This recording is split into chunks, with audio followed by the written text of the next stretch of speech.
Here we go. Here we go. Here we go. What is going on? We are here. We are in the building. We are in the building.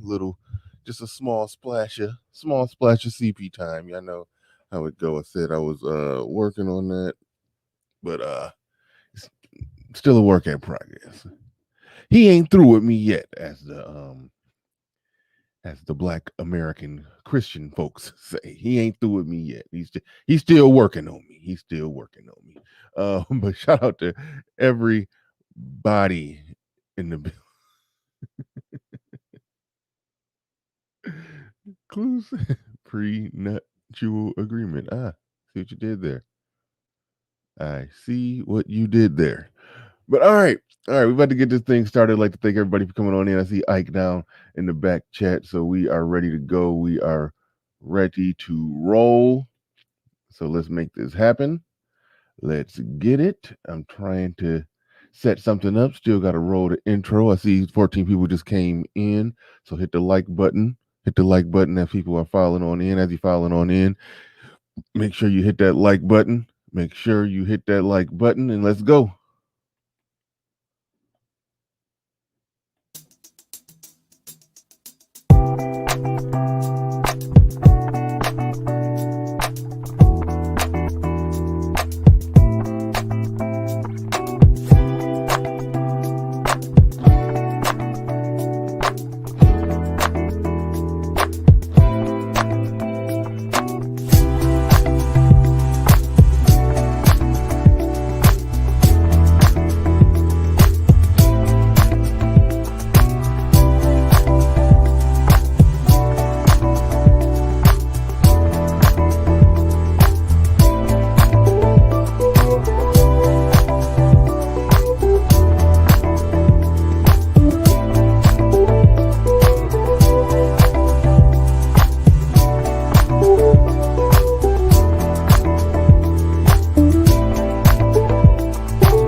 Peace, folks. This is X from TPOT Media. Open your mind and wake your black ass up. You know what time it is. Hit that damn like button as you make your way in the door. Grab a seat, settle in, get ready. It's the Grown Man Hour with your host, my man, Bernard Riley.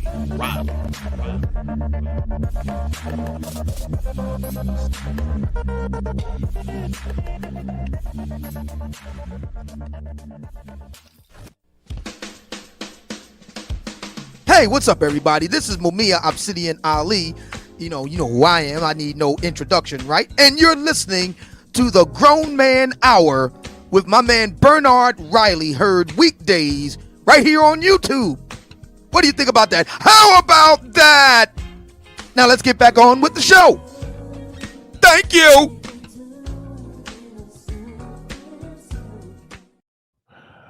Welcome back to the show. Yeah, I know we do this Sunday assembly, Sunday service, doing a good service, doing the Lord's work. Shout out to everybody that made it in bright and early. Stoic one in the building with the first comment. Shout out to the Early Bird Squad. Shout out to Stoic One says morning BR and chat. Rocco Killer 7 says morning y'all. Daryl L the second says peace to the chat, and BR and Ike. Clue in the building says prenuptial agreement. See what you did there. Ike already talking junk about the CP time. I saw him down there. Shout out to Ike, about to bring him up momentarily. Omega Dreads in the building. Deacon Dave, Young J, Daryl L. Great says great topic for a show. Absolutely perfect storm says waiting on this one. Absolutely. And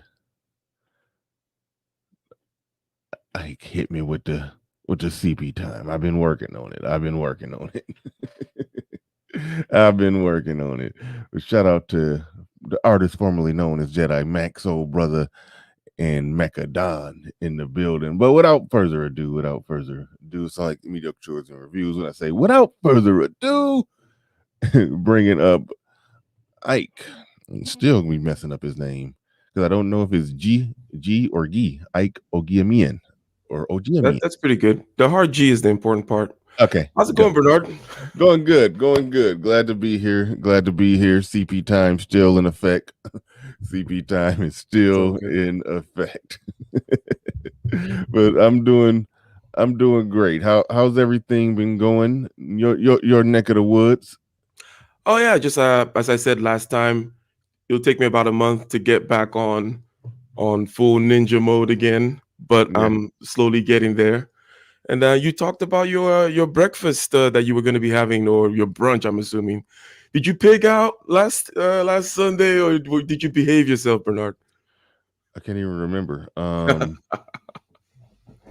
Damn, what did I do? I think it was decent. It was I can't even exactly remember. And that's bad because I mean I eat out a lot or get, I eat a lot, but I know that weekend I did good. I know that weekend I actually did good because I know I made sure I worked out. I've been getting non-water beverages gradually out of my diet. Like I went out to eat a few times and I just ordered a water. That's it. Told them give me a water and keep them coming. So that way I just was drinking a lot of water the whole time. So Are you a fan of sparkling water or no? Sparkling water with some lemons or oh shoot. Okay, what I want to make sure I understand what we're talking about. We're talking about that stuff they call it water, but it don't taste nothing like water. It's No, like it's almost like 0-calorie soda. Oh, gotcha. Okay. Yeah, Is well, that- that's probably your experience of it in terms of it's just water it's carbonated water with gas in it. But does it have like flavor in it? It'll have like a You don't want to get that one. What I meant was like you actually take lemon and you put it you take slice up some lemon, you put it in sparkling water, as opposed to getting sparkling water that says it's because that stuff is just tastes like crap. So water with lemon, not that crazy, right? But sparkling water with lemon, that sparkle, that extra lemon bite, you feel like you're having a good time at the party. Who knows? Maybe you might like it. Yeah, no, I've been happy with with drinking mostly water, and then every now and then, when I just gotta have some flavor, I'll slip in, like I said before, like a Mountain Dew Zero or something like that, just to when I just gotta have that flavor, that taste on my tongue. But that's what I've been doing. But yesterday, I think I went yesterday all water, only water. So yeah, I've been doing better with that, and been eating less and drinking more water. So I've been working on it. So I got to make sure I commit to getting to the gym. So I've been working on it. Trying to establish more order, like you say, trying to get more order in my life. Clue in the building. He says Ike with the sniper gear. Yeah, you do look like you about to go take somebody out. Godfather style. Shout out to Clue in the building.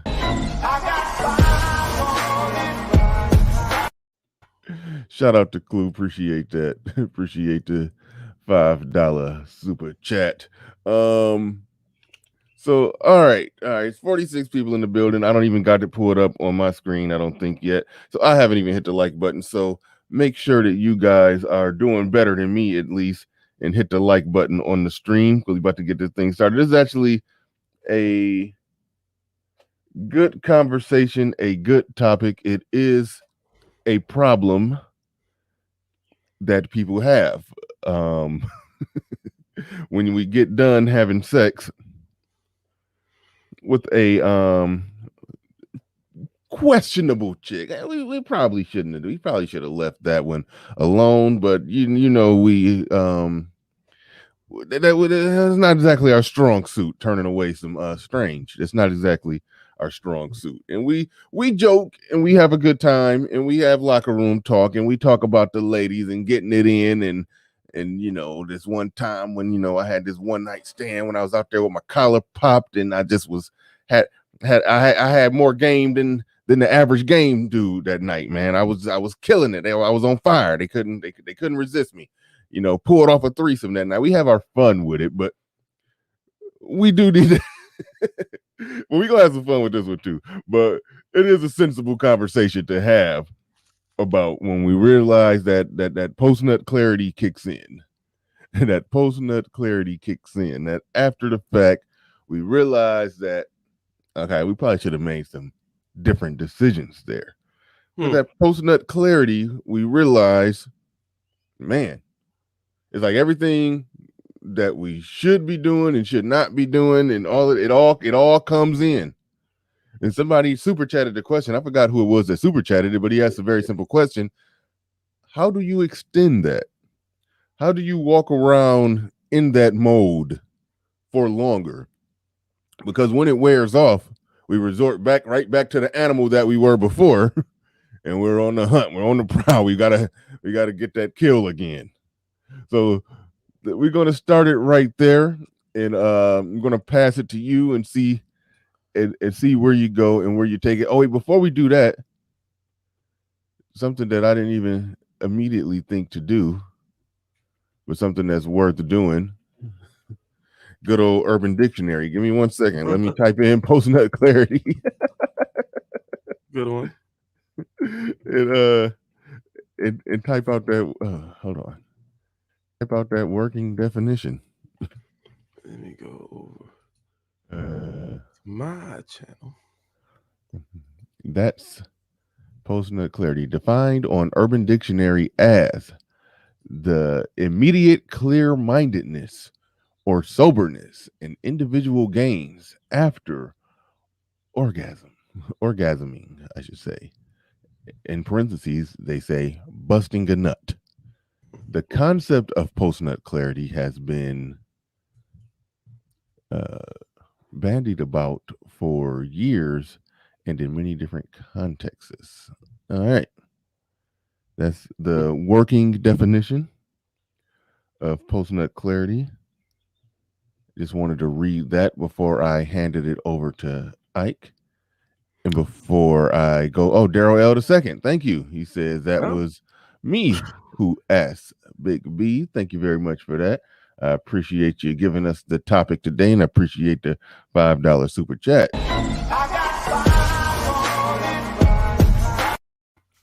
Appreciate it. So, all right. And just some backstory. If I understand it right, you're saying that you've done previous content on this, if I'm understanding. Have I? Posted a link in the chat that just check out Ike's channel. Right when I was saying that, okay, never mind. That you just supposed to check out Ike's channel. I thought you were posting something that you've said on this before. When I was looking up the definition, you started posting that. But wrong, right? I got you. You just posting your link. And yes, moderators, especially as more people come in, when you see the numbers jump up, that means like when it goes from 50 to 70 or 70 to 100, new people are in the building. So make sure you're periodically dropping Ike's link in the chat. Make sure you periodically are dropping Ike's link in the chat. But going forward here, let's going to pass it to you. I think we set it up good enough. People have an understanding if they didn't have an understanding of what it is. So let's proceed forward. Good. So you said, Sunday service and so on and so forth. Now, It will be interesting. Now, this is not a topic that was discussed at your church, was it, Bernard? No. What would you think if this conversation came up? Maybe it doesn't have to be the main service. Maybe it was on the side, like where it was like, we're going to talk about post-nut clarity in room J5 Saturday. You guys are welcome. What would you have thought about that? Maybe they would have worded it differently, but no, exactly what they're talking about. One good thing about the church that I went to back many moons ago when I used to go to church, they did used to actually have some real conversations. Good. Like I was married and there was like a couples class, couples ministry or whatever. and so it was a Sunday school class just for couples, or it was a Sunday school class just for this group, or a Sunday school class just for that group. So they would spend half the class talking about the normal Sunday school lesson, and then the other half of the class talking about you know, the whatever the side topic was, where sometimes we'll pull out a completely different book written by some author that was dealing with marriage and relationships. And so I'm saying all of that to say it would turn into just real conversation. So the church that I went to, it was not completely far-fetched that it would be that subject could have happened, but it never came up. But if they smuggled it in and we started talking about it, because in the midst of those marriage conversations, some sort of heavy but still filtered conversations did come up. So it wasn't that far-fetched that it would happen. But overall, typically, no. I could imagine maybe the youth pastor and like the youth Sunday school class with the youth pastor teaching the Sunday school class. I could imagine him possibly bringing that up with the young men, perhaps. So if it was one for young people, high school, college age, I could see that. Deacon Dave in the building. How long does post nut clarity last? For me, 24 to 36 hours. Then back to attack mode. Shout out to you. Thanks. I appreciate it.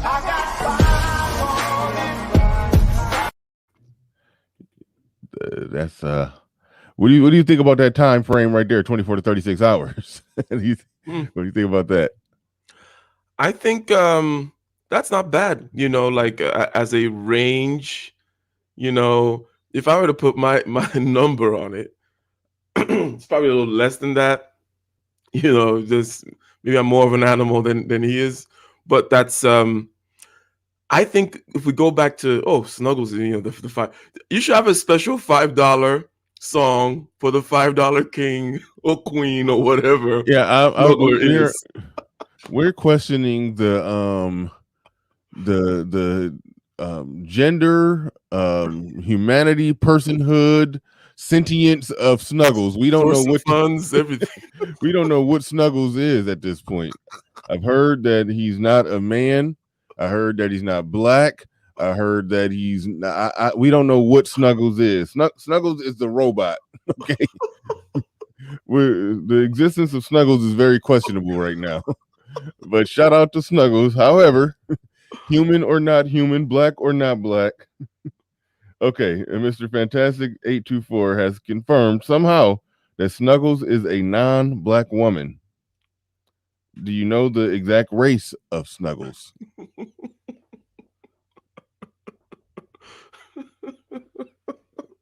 I mean, okay, so she is out $5 in everybody. So I mean, hey, she's welcome. Pull up a chair. There you go. Snuggles 668 in the building says, "This is my tithing for today." By the way, Bernard, did you ask a question I asked of you yesterday? Did you ask a question that I asked of you yesterday about the collaboration with Mac City Limit? I don't know what you mean about the I don't know what you mean by that. Did you ask a question I asked? Did you mean did I answer a question that was asked of me yesterday about the collaboration with Mac City? I don't remember the question, so just ask it again. But be that as it may, Snuggles, appreciate the $5 super chat.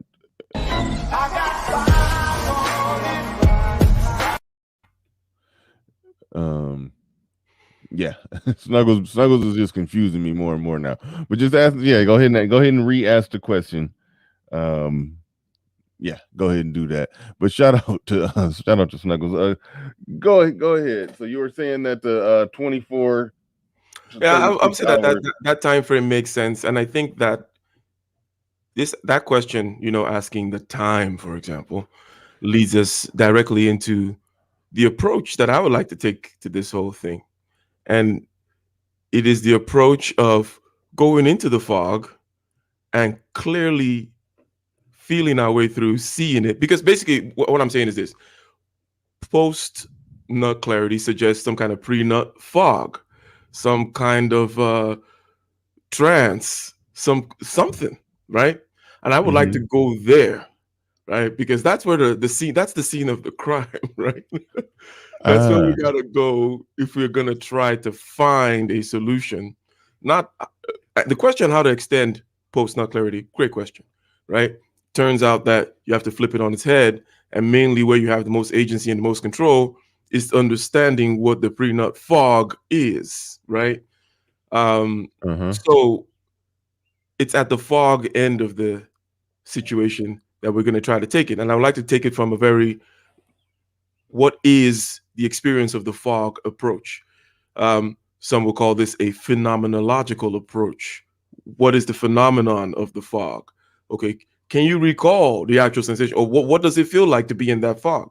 Right, because that is a key critical question rather than focusing on what happens after, which is an absence, like a negation, negativity. You're like, there's something that's a curtain has been lifted. It's like, well, let's talk about why that curtain was there in the first place. Who put it there? What does it look like? How do we handle this curtain? Right, that kind of a thing.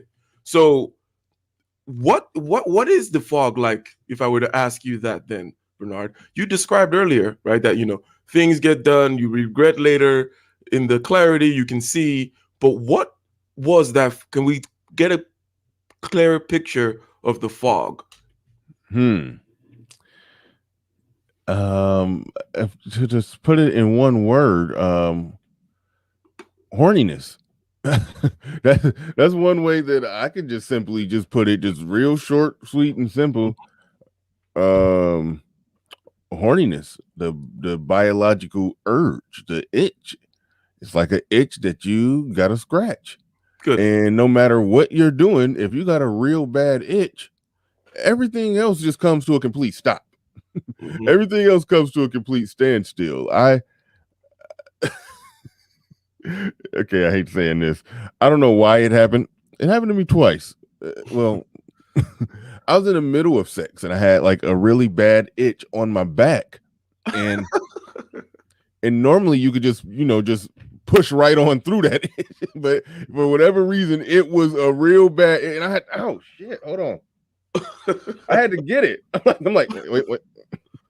I had to get it. So a bad itch is like you got to stop what you're doing and get it. That's why when I watch movies and I see somebody tied up, in movies they said you dress like a hitman today, but you see one of those hitman movies, you see somebody tied up and duct taped, and I just I can't help but just sit there and think they've been tied up like that for 3 hours. I know at some point their nose started itching or something like that. That drives me crazy when I watch movies like that. I'm like, you have to scratch the itch. And that's what it's like with the when you got to get one off. That itch has to get scratched. You have to get it. And so that's what's going on there in my perspective. It's a itch that you just have to scratch. And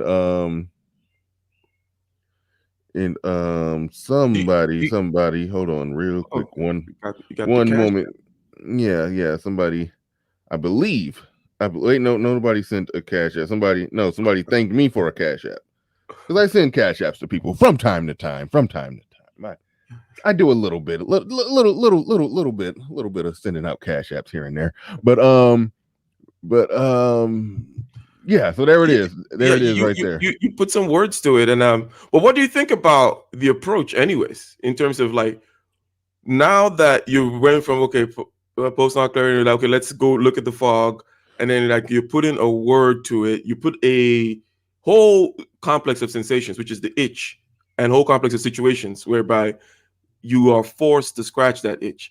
So do you see any usefulness in going deeper like this, like looking at it and be like, well, what is it? How does it come about? Where is it? Right?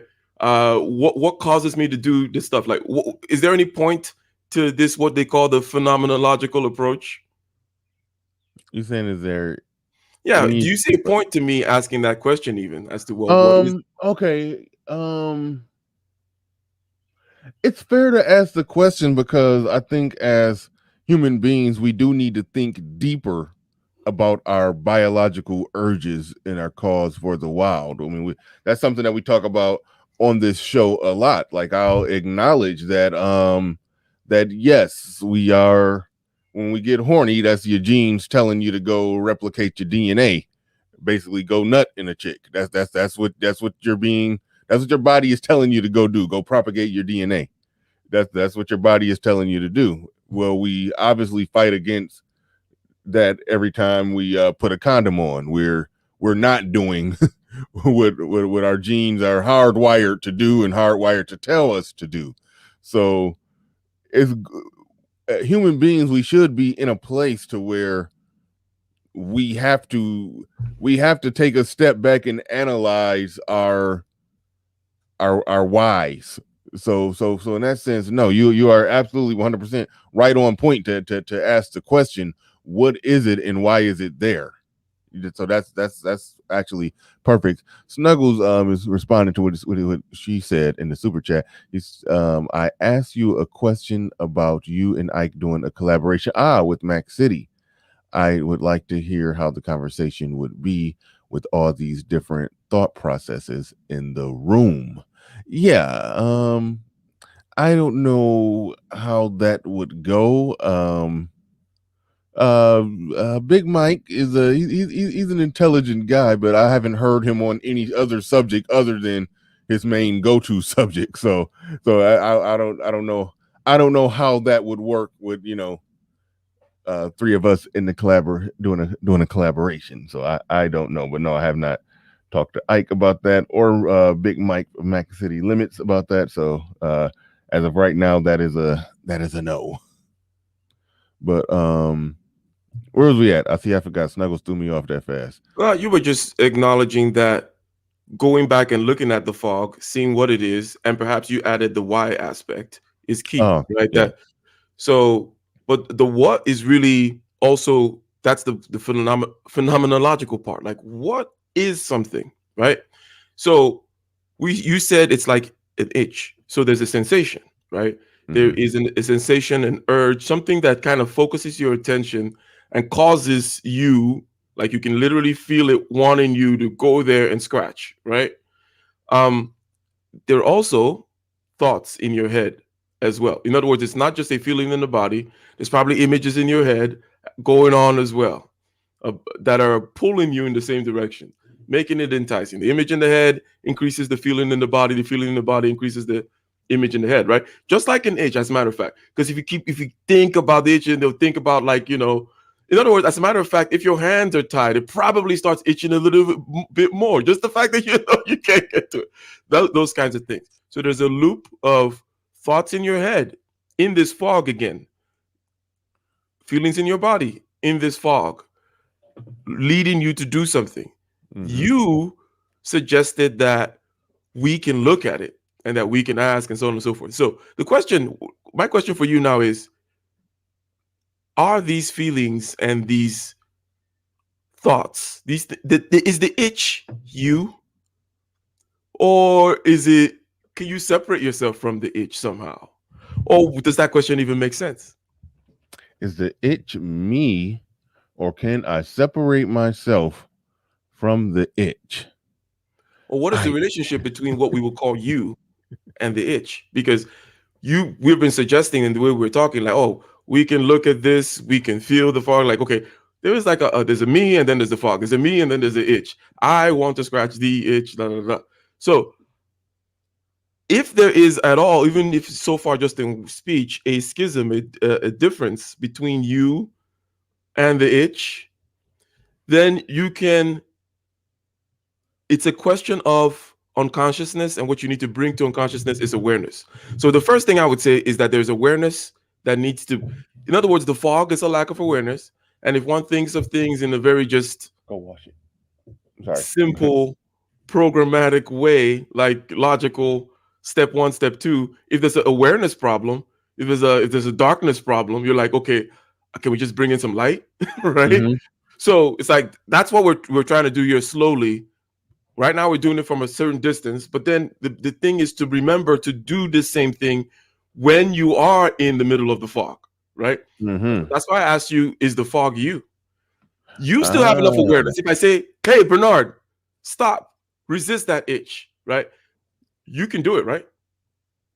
What Yeah. the itch in your back? Yeah. Yeah. I put a gun to your head and I say resist I it. can, yeah, I can I can resist the itch. Exactly. I cannot scratch it, even though I said it happened. It happened twice during sex. I don't know why. My back started itching so bad that I had to stop and had to get to that itch. I couldn't power on through it. It was a real bad itch. But no, what you're saying is right, that you are separate from whatever the urge is in there, and then you can make yourself not do it. It's like you could choose to not go eat a cheeseburger. You can have a salad. You can make that choice, even though your body is craving, calling out for the cheeseburger. Your body is calling you, telling you that you need to get on Tinder and just start swiping until your fingers bleed and see how many matches you get, and then just go right for the kill right on the first message with the matches. That's what your biological urges are telling you that you need to do. But you're saying your point is that those urges are completely different from you. It's almost, yeah. So I definitely get your point there. Yeah, and just so we stay, because there's a danger here of because you're like one of those preachers, or that I'm messing with you. But when you get the idea, and then there's a danger of running away. But no, it's like this whole phenomenological approach is you stay there. Okay, now we say, okay, because I didn't say it's completely different from you. We're just looking at it and we're saying, oh, we talk about you and we talk about the itch on your back. In one frame, it's like the itch controls everything. It's like the itch is 90% of the frame. There's only a small border, right? And you can almost visualize this in terms of experience of anything which you may call the drive, the passions, the itches. There's a way where the itch takes 90% of everything. It's like all itch. Everything you see is itch. Everything you think is itch. You got to scratch the itch. If I put a gun to your head, okay, and I say, Bernard, don't scratch that itch. You scratch the itch, I'll blow your brains off. What does the frame change to? The desire to not get shot in the head becomes stronger gun than now the feels, itch. the frame becomes now gun. Mm-hmm. So framing is the way that we go in terms of just passing through time. We have this cycle. In this context, we could call it desire. You have desire, you have the chase, you got the catch, satisfaction, and then there's this thing called ennui, which may or may not happen every time. Ennui is the feeling of emptiness. In other words, after you get something, you're just like, Personal clarity does also take that form. There's a form of like regret, but there's another form of just like, what was that all about? like what is this? So let's keep it real, Ike. How often does how often in your life? Okay, no, I don't want to out you. Trying to think of how to word this. I mean, you seem like a very orderly person. Now, I know if I poll the average person in the chat, they probably will say all the time they've had that moment where they got done and it was just like, what the hell am I thinking? The thing about it is we see this thing across the board in many different respects. Mm-hmm. This particular itch tends to be one of the strongest ones, right? Yeah. Hunger is right next to it, for example, right? And things like, and they both of them bleed into each other. That whole food and sex thing, they're right next to each other in people's little adventures. I always say food, water, sex. Yeah, well, or maybe it should be water, food, sex. I don't know, but oh no, wait, no, I say I forgot the main oxygen. Oxygen. You see, it's right up there. But yeah, because oxygen. Without oxygen, you're dead in like 2 minutes. Without water, was it like a week or two? Food, a week or two, something, give or take. So the things that you need to actually physically live, okay, you got to put those first. but once oxygen needs are met, food and water needs are met, sex is like the strongest human drive we got going, and we got to have it. And like that part is non-negotiable. We do got to have the sex. But real quick, Sincere cracking up, it says, good morning, brothers. Can chime in today. Can we talk about religion this morning if you're interested? Huge supporter of show. Religion is not the topic, even though I actually did think that we would Oh no, I would disagree. It very much is the topic. And okay, that's why, good. I'm glad you agree, because I was about to say we may stumble into that, because religion has been one of the biggest driving forces of trying to push, actually probably trying to get people to extend their post-nut clarity. I remember there was a time when I was a biblical fundamentalist, and I was terrified by the parts of the Bible that said, and to paraphrase, I haven't read it in a while, but ultimately to thinketh is to doeth. To think about adultery, you have committed adultery in your heart. So to think about fornicating, it extends out to you've fornicated in your heart. So that could go, but if you read that and take it literal, that would put a 15-year-old horny boy in a position of just constant, this reminds me of what Mr. What's the guy? Jay Ibrahim was saying when he called Islam low level and Christianity high level. Basically, this is the issue with that. You see what that thing is saying is a high level thing. In other words, Christianity is never quite like A, B, C, do these things. It's more like, well, he without sin cast the first stone. It's like, did you tell me what to do, or did you just play a cycle? Did you just lift things to a different plane? Christianity tends to do this. So basically what it's saying there is similar to he without sin cast the first stone. It's saying that when you do in other words, like, sin is ubiquitous. Like, don't try to be like, oh, I am a non-sinner, right? Even if you thought about it, it already happened. And if you stop and you think of it through, Bernard, right, you know that it's just only in factual reality, in data reality, that sometimes certain thoughts and certain actions are different. It's like, you're like, you know what, the way I thought about that thing, I might as well have done it. Like, in fact, I didn't do it, and there will not be consequences in reality. But so Christianity takes things to that level, and there now you have to then think further. But the thing is, that 15-year-old kid can't think like that, right? Yeah. No, I was just thinking literal. I need to be a virgin until I get married and just walk around, and I'm getting horny and just feeling just utter shame and guilt and just feeling just terrible. And I can admit it now, but I came kicking and screaming to this confession that me getting married so young at 19, it had a lot to do with me having that a more fundamentalist view of Christianity. Now, obviously, from 15 to 19, I stepped out of it. I did some stuff. I was a normal teenage kid. So I had some sex by the age of 17 and all of that. But there was a moment when I was really trying to be a virgin and to married. And then even when I slipped up, I said, okay, I need to go back. I need to be a born again virgin until I was married. Like, I was actually trying to do that. I was that deep down into the whole religiosity of it all. But I like the way you just explained it right there, that it wasn't necessarily telling me that, no, if you think this, you might as well have done it. So obviously doing it is wrong, thinking about it is wrong. So you just completely just know nothing. Yeah. And so it was a teenage fight to maintain post-nut clarity, but it was an irrational fight. And so we realized it's an irrational fight then. So we gotta go that extra step.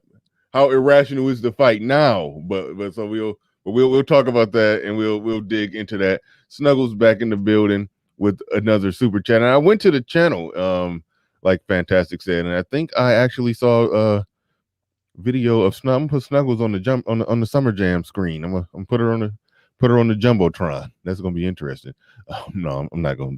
Well, I mean, it's public. I can go. Yeah, you can go. I think this is her. I think this is her. But Snuggle 668 in the building says, "Morning, Deacon Dave. Morning, Mr. Fantastic. How is everyone in the comment section doing today? Did you all have problems being ushered to your seats? Ha ha ha. Very, very funny, Snuggles. I see all of your jokes hit different now that I know that you're a woman." But no, the person that I saw was black, so I don't know. So that's why I'm confused. I'm confused about what's going on with Snuggles' identity, but she has somewhat established personhood. But okay.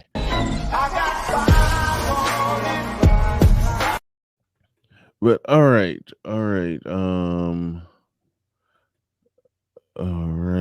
What up? Deacon Dave says, "What up, Snugs? Good morning, chat. Like the stream on the way in. Thank you very much. Appreciate that."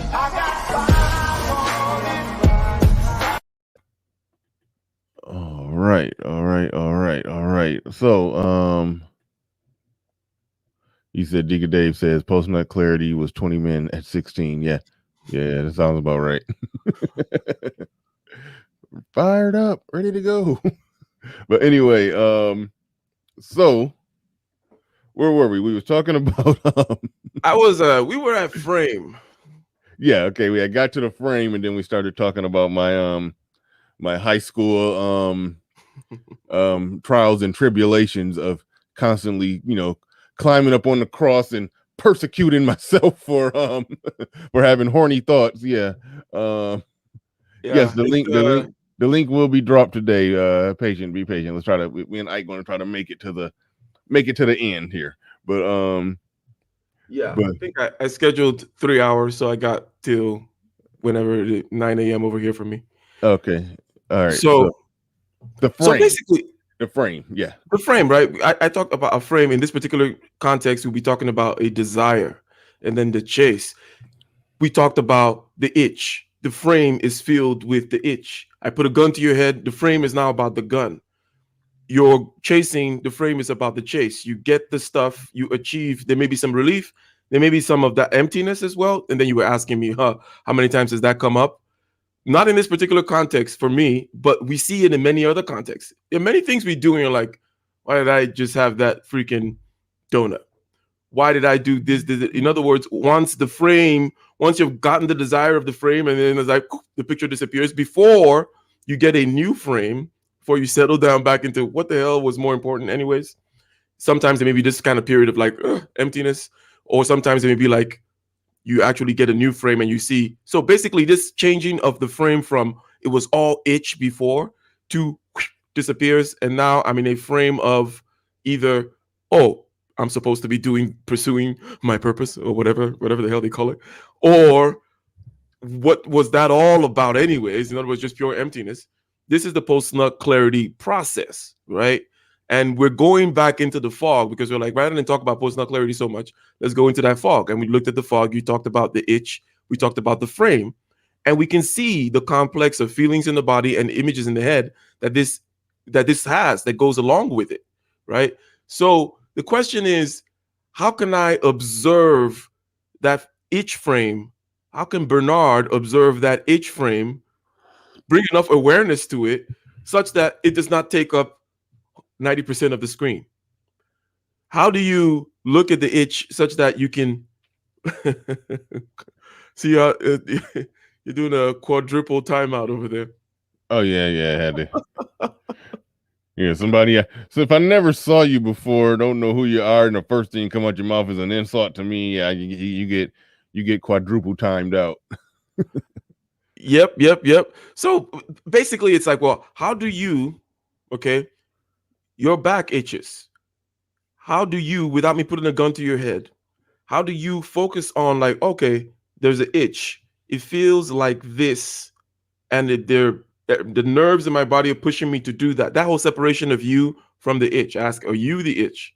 So I'm asking you now, the you part. Okay.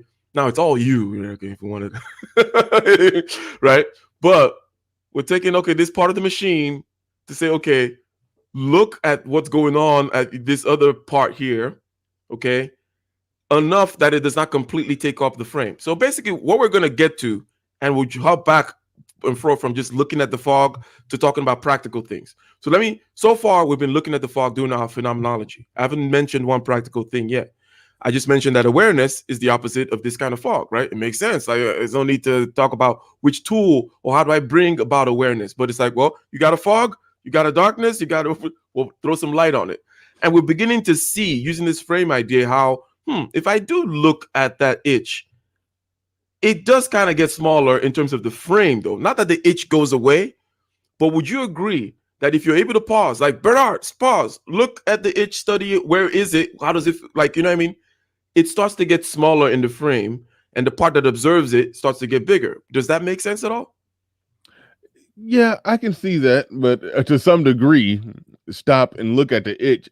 I don't know if that's the right verbiage, because it's focusing on the thing that's the problem. You see, if the itch is the problem and you focus on it, wouldn't that make you want to scratch it even more? As a matter of fact, no. And yes. It's what I mean. It's normally something else. There was a movie, I don't know if you've seen it. It's called Major Pain with Damon Wayans. Broke his finger. Yeah, okay, I see. Okay, so you know the deal. For those that don't know, I think what started out, he was at war. Somebody had a little gunshot wound to the leg, if I'm not mistaken. And he was like, I know a little trick to make you not worry about that gun, to make you forget about that gunshot wound. He took his hand and broke his finger, and then, see, you're not thinking about that gunshot wound no more. Exactly. The frame changes, right? This whole frame thing. And that's kind of how we are. So you're right. And maybe what I'm describing is at the top of the mountain, the peak. The peak is you look at the thing to dissolve the thing, right? Because really all that, what's underlies, whether you break your finger or you look at the thing, what underlies it is attention. In other words, you can take your attention and you can put it somewhere else, either by volition or you break your finger by yourself, so you force yourself there, or I put a gun into your head so that the itch leaves the frame, or you practice your attention in and of itself on the thing. Because once you look at the thing, okay, you create that separation where you're like, okay, just because there is a sensation in my lower back called this itch doesn't mean that I should do anything. In other words, it takes a lot more to master me than that. You cannot get in that position of being able to make that choice of what masters you or not if you don't look at it, right? You cannot even be in that, because blindly, unconsciously, you just go scratch the itch. But if you stop and look at it, you can at least be in a position to be like, stand mano a mano, if you will, with that itch, right? Yeah. No, I get what you're saying. And you know, I've actually done that with an itch before. I told myself, this was a while ago, I was like, nope, I'm not going to scratch it. I'm going to see how long I can hold out without scratching this itch. And the funny thing about it is it will go away. Now, when it comes to pre-nut, post-nut clarity, I've been told that if you just stand in it, the horniness will go away. I've been told if you just you can wait it out and do something else and it will go away. That is also, you know what? Time is a miraculous thing. And because of these frames we talked about, they also change with time. It's not just like, oh, your body just stays in this frame until you get X. You're not, no, it's like you move on. You're like, you know what? Screw that. I'm going to go watch it. You know what I mean? It finds there are other frames or other things, or you get a phone call and your mom needs whatever it may be. The frames will change, right? The things that are driving you, the passions, the desires, the instincts. So, however, though, the idea still is this. I'm going to mention one practical thing now, because all we've said so far, okay, just to kind of make sure that we're keeping it clear, post-nut clarity suggests a pre-nut fog, right? The fog end is where we're going in to look at, because we want to see how this fog controls us. What is the nature of this fog? What's the nature of this curtain? Who put it there? What does it look like? Is it enough of a challenge? How can I, in other words, consciousness, when you bring it to bear, I mean, it's the first step in any kind of problem solving, right? So we go in there, we look at it, and we're like, oh, it's kind of like an itch. Yes, it is. It does manifest itself as feelings in the body, right? And then there's image in the head. And then we understood the whole frame thing. And then we're saying that the way to challenge it is by awareness, but that's not practical yet. That's practical for certain kinds of people who can then go and forge their awareness tools. But one thing I would just say right now is fasting. Let's start there. You need a dopamine fast. You need a fast from anything at all that can play the desire role in that framing, okay? So that you can break through the cycle of unconsciousness, which tends to come from time to time. When it's almost like if you keep on pushing that button, swiping right, eating that donut, whatever it is that gives you the kick, that you keep on just, the more you do it, the more likely you are to do it in the future. There's something called the Lindy effect, which says that the longer a technology has lasted, the longer it's likely to last. It's kind of like a crazy backwards thing. It's like if something is 200 years old, then it's more likely to be around 500 years from now than if it was only 5 years old. The longer things are, the longer you can project they'll be. Like chairs, for example.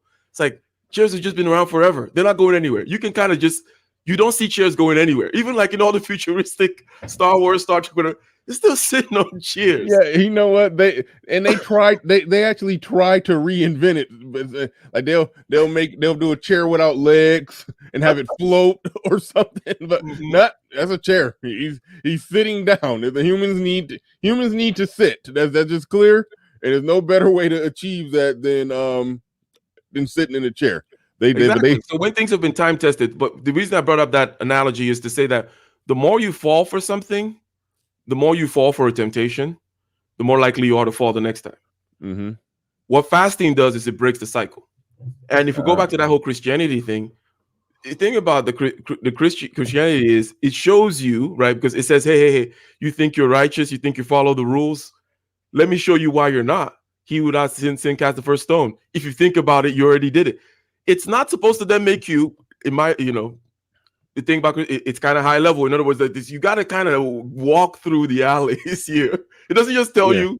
Yeah. So it doesn't mean you should then go and be like, oh, I'm horrible. It's like you should then find peace, okay, with the fact that you are, quote unquote, a sinner, as they say it. And then you'll be able to actually negotiate out of there. In other words, I'm saying, look, you are going to be hostage to the dopamine, the likes or the hearts on your Instagram picture, the swiping right, the itches, the this, the that. Fine. But in time, you can break the patterns, okay? You'll fall again, but you can break the patterns. And now, fasting is the way you break the pattern. Take yourself away from this thing, which is controlling you, which is, this particular itch thing, and it loses its power, right? Just first and foremost, right? I mean, does the fasting aspect, when I just bring fasting out of left field, does that make sense? Yes, it makes sense, but you're talking to a non-faster, even though, like I said before, a lot of people know that I've talked about how my weight has fluctuated up and down. I've, used to be in really good shape, and then I got, I've never been bigger than what I am right now. So I'm not saying that I was just some bloated fat dude, but I've gained weight and I've lost weight. So in my process of losing weight, I did what I didn't even know it was a name for it, but intermediate fasting.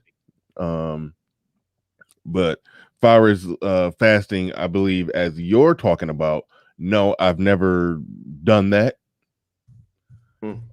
And so fasting is almost a foreign language to me, and I've been talking to a lot of people about it, and a lot of people have been sending me good information on it. So I'm looking into it. But as far as okay, this will sound like a silly question. Give me your idea of a good fast. If somebody's okay, tell me how you fast. What does it look like for you? Let me just hear that. Okay, good. But I'll say that right now. The statement, though, that when you relinquish something, you let go by force, for a certain period of time, force yourself to let go of something, you necessarily reduce its power over you, right? Okay. Fasting for me it's like, okay, I know the feeling in my body after I think I've been eating too much or eating too much of the wrong kind of thing. If I'm getting cravings for carbohydrate, for example, because I decided to slip a little bit and have some fries or just a little bit of something like that, and those microbes in there start craving the stuff and trying to pull me down, at some point I'm going to decide, okay, for the next 36 hours, just water, coffee. Okay, water and coffee. I put some creamer, because heavy cream, because it's fat, and I'm trying to move towards keto. I'm trying to move towards burning fat rather than carbohydrates. So for me, I'll just be like, next 36 hours, water and coffee. And it works because I can keep that caffeine boost, right? I have some fat in me, so it's not like I'm starving at all, really. Then what tends to happen is this.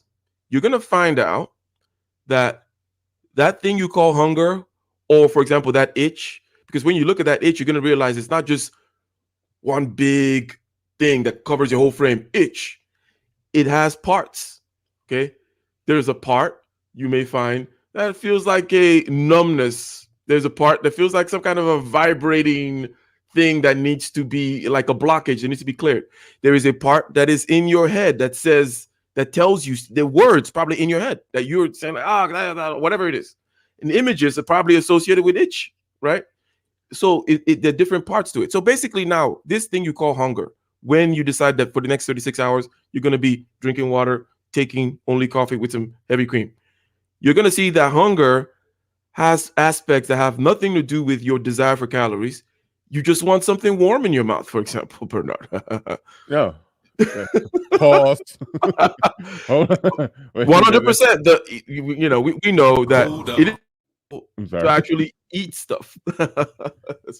So you're gonna find out the aspect of that and how big it is, because you're like, I don't need calories right now, but I want to do that whole routine.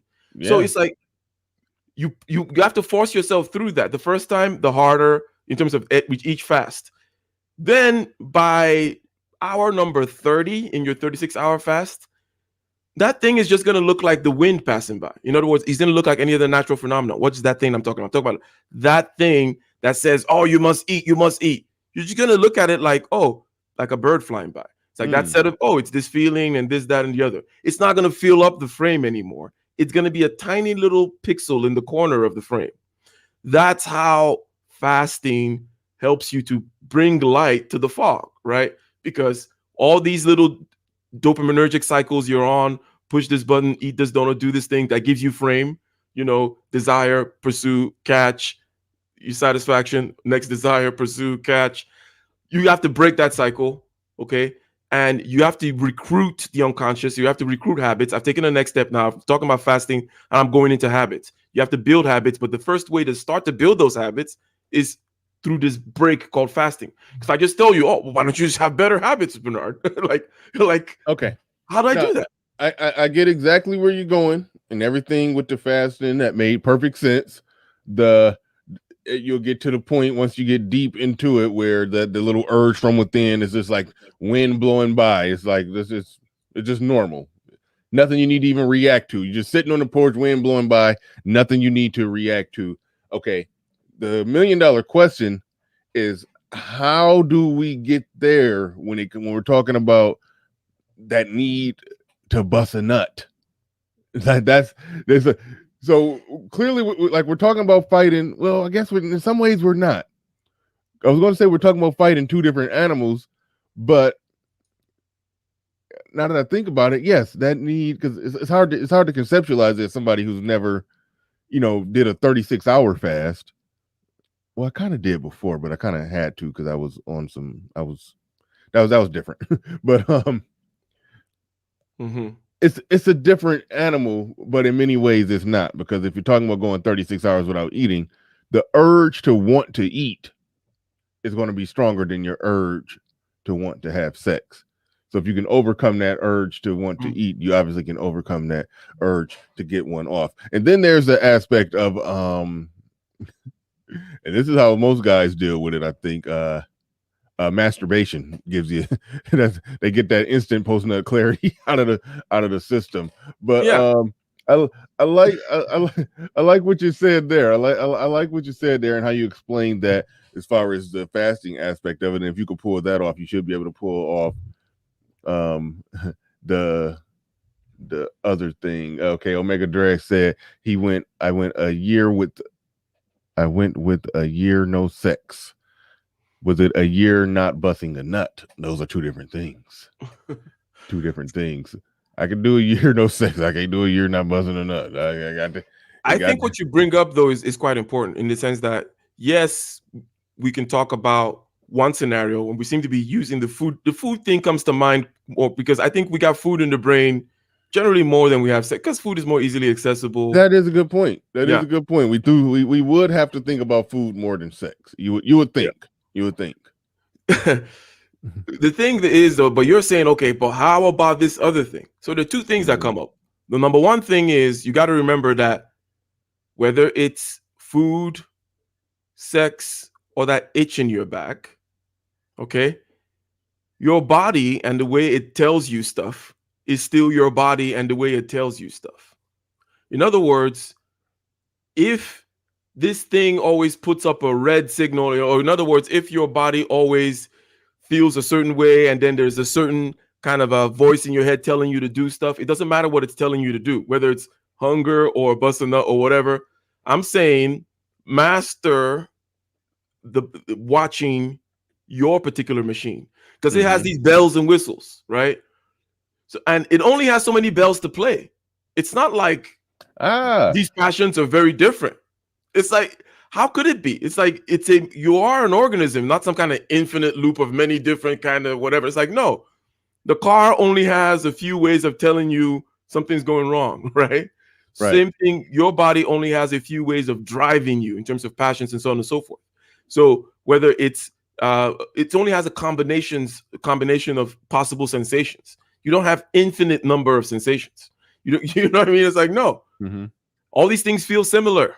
Whether it's I gotta go bust a nut, or I gotta go have a drink, or I gotta go eat this food, or I gotta go watch Game of Thrones, or gotta distract myself with something, or I gotta take this pill, whatever it may be, they're very similar in terms of how the body manifests itself, because how could it be any different? How many bodies do you have?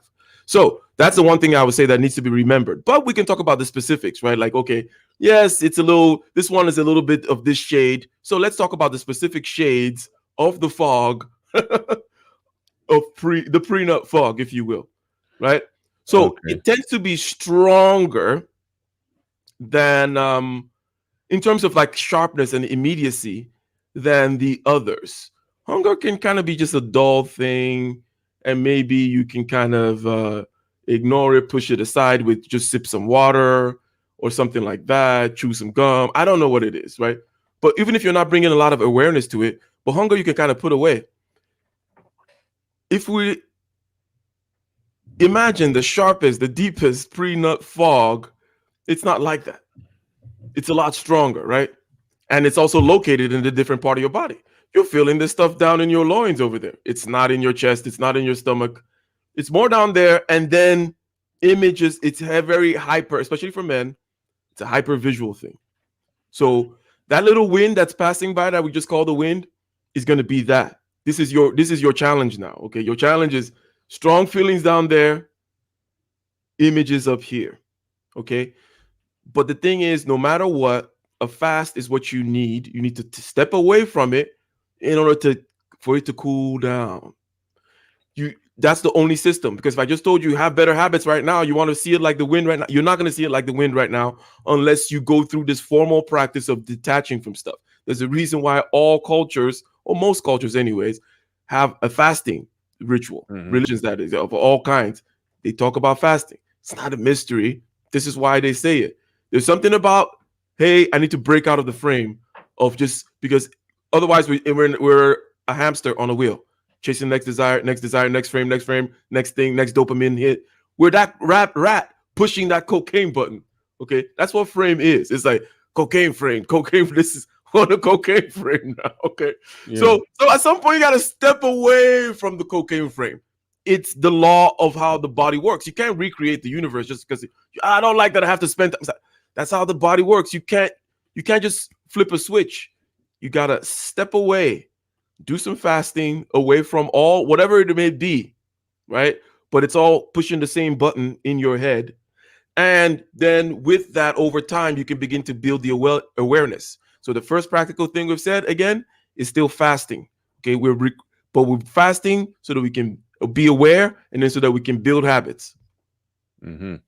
Yeah, good stuff. Good stuff. I definitely love the way you put that. The closest thing I could say as far as the fasting aspect of it, I did get to a point sort of like what Omega Dreads talked about. Well, no, I don't think it was Omega Dreads. It was somebody else who said, I think it might have been Bowdy Thug, that said he eats once per day, or he does a natural intermediate fast.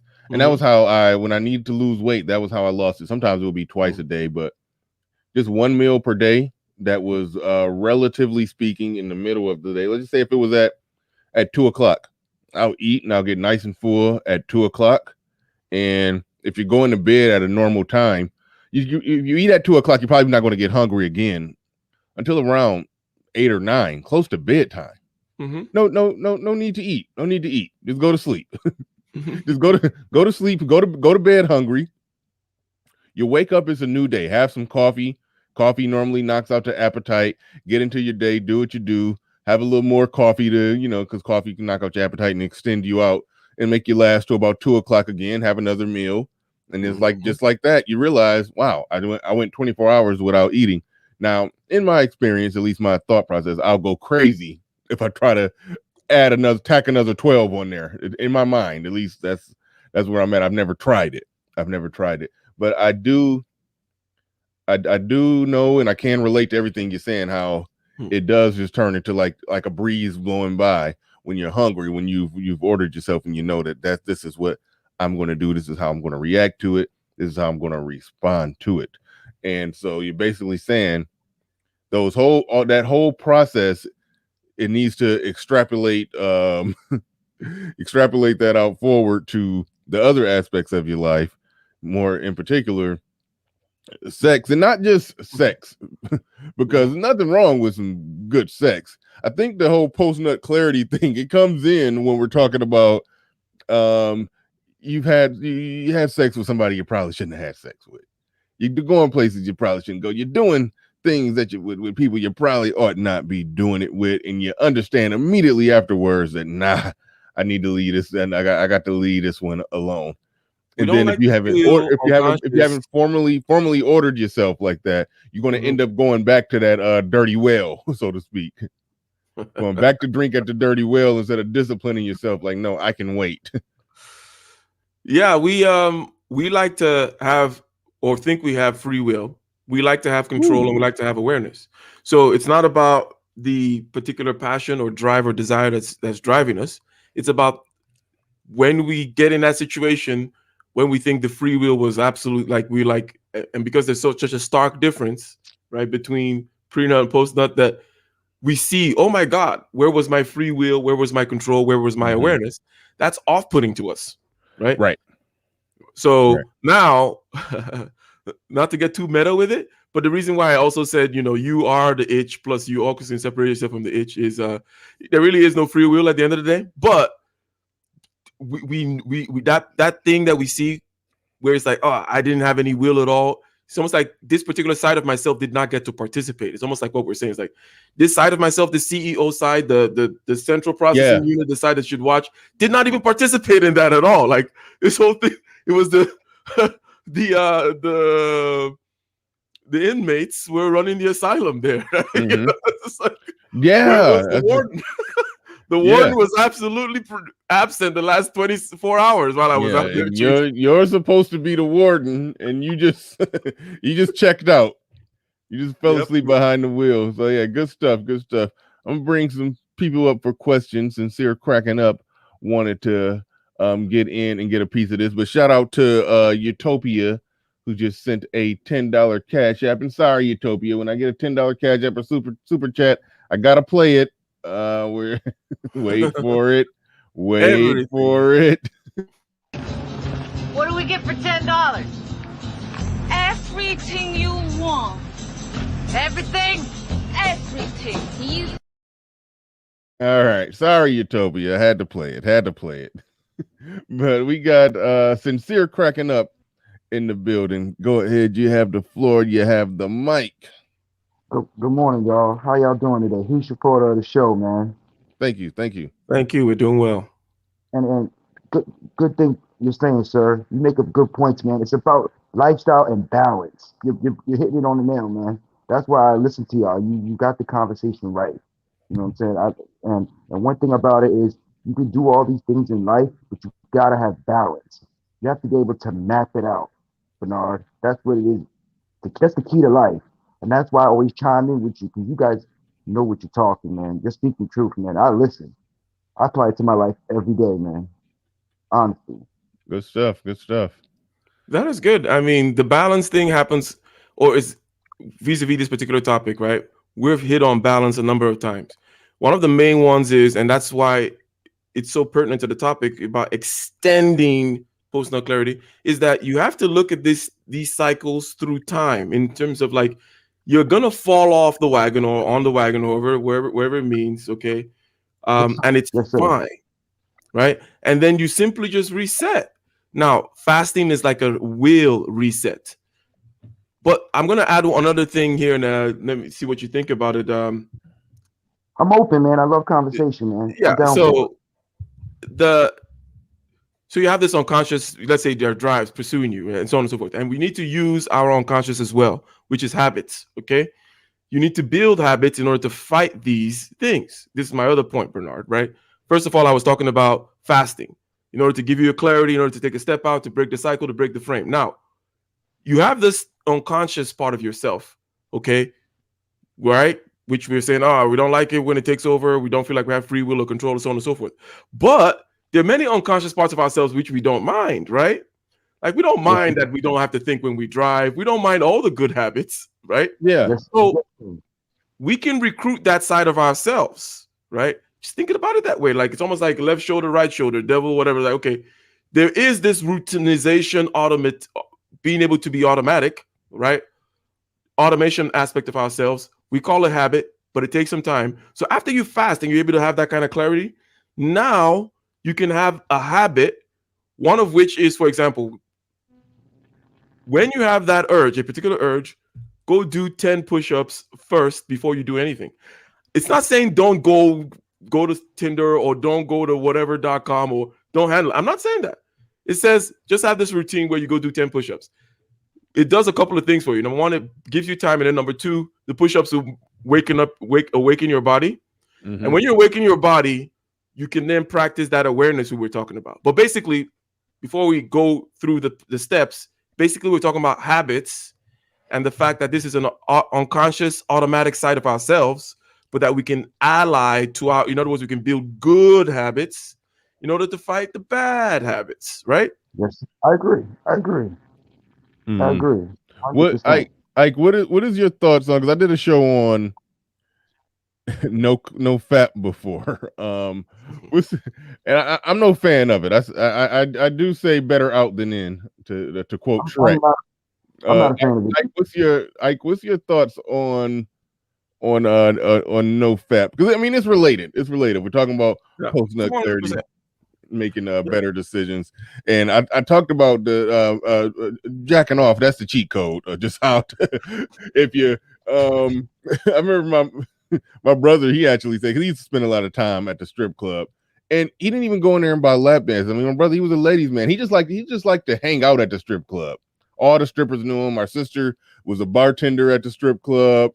So my brother used to just get his table, and his table was just like the cool table where when all the strippers would have their little downtime, they'd just come hang out at his table, just drinking with him and just having a good time, just partying with him, you know. And it was part of his little his shtick too as well, because you know my sister was like the main bartender there, and so you know I think my sister, this was when they were younger, they were kind of like roommating, so you know they would go back to a lot of the strippers would reconvene at at their house afterwards, and so my brother, so even though going there wasn't that big of a deal to him because he was always in that environment. But even then, he said that, you know what? I got to stop just hanging out at the strip club every night. Even because you know, I mean, and he made, you know, he had decent money, you know, he was living a fast life, to just put it mildly, but still just being there, just buying drinks for everybody and just partying. He was like, I need to chill.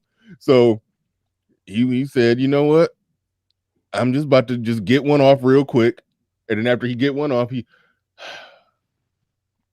I'm not about to go to that loud ass pissy place with all that shit. It's like he would instantly understand that I don't need to go to this strip club. And he was like, and then he'll realize I just saved $100. So that's my pushback against. So I am. Go ahead. I'm the same way with most things. What I'm about to describe is just the way I deal with most things. In other words, asking, well, fab, no fab, it's like asking, well, do you prefer gear 1 or gear 5 or gear 3? You know what I mean? In terms of I'm sure you drive stick, you look like that kind of guy. so asking someone, I think gear 1 is better. So basically what I'm saying is this: you use it for the situation. This guy needed to not go to the strip club, and he used a tool, right? Now, I would say that that's like the low-level tool that he was able to reach out to in the bottom shelf, but you need to learn higher-level tools, right? That's a crutch, in other words, right? The crutch can also then become a problem. All these things can be, you can go from gear 1 to gear 5, right? There are better ways, but however, there are better ways to drive than not drive. But the idea, and that's why that whole time thing comes into play, and I think that's a big point of Christianity, is that Christianity says, let's not just look at one instance. Oh, you did this. It's like, let's look at through time. Okay, you're sinning, so change your attitude about sinning and other people and so on and so forth. And you'll probably find out you sin less when you stop looking at other people. So, take the log out of your eye rather than look at the speck. That's how Christianity is, all this kind of mind game stuff, right? But point is this: you can use these things as tools. This, me personally. Not everybody is that way, though. When I say not everybody's that way, I mean this is a psychological category type thing. Some people like to just look at everything as okay, I can use it this way, I can use it this way, I can flip it this way, I can do that. I can go on gear 1, I can go on gear 5. I can use it as a defense. I can use crutches, but I can know that it's a crutch for the time being and then move on. Other people like more strict rules. So if you're a strict rule type person, then go ahead for the no fool, no fap, by all means, 100%. If you're the kind of person who just builds, like, okay, I'm trying to get to the mountaintop, I know where it is, I know it's by using awareness rather than crutches, right? But I look at all tools that's available to me. Yeah, I like how you put that. I like how you put that there. And shout out to she also Utopia sent me she's out here balling with the cash apps. She sent me a $10 cash app as well.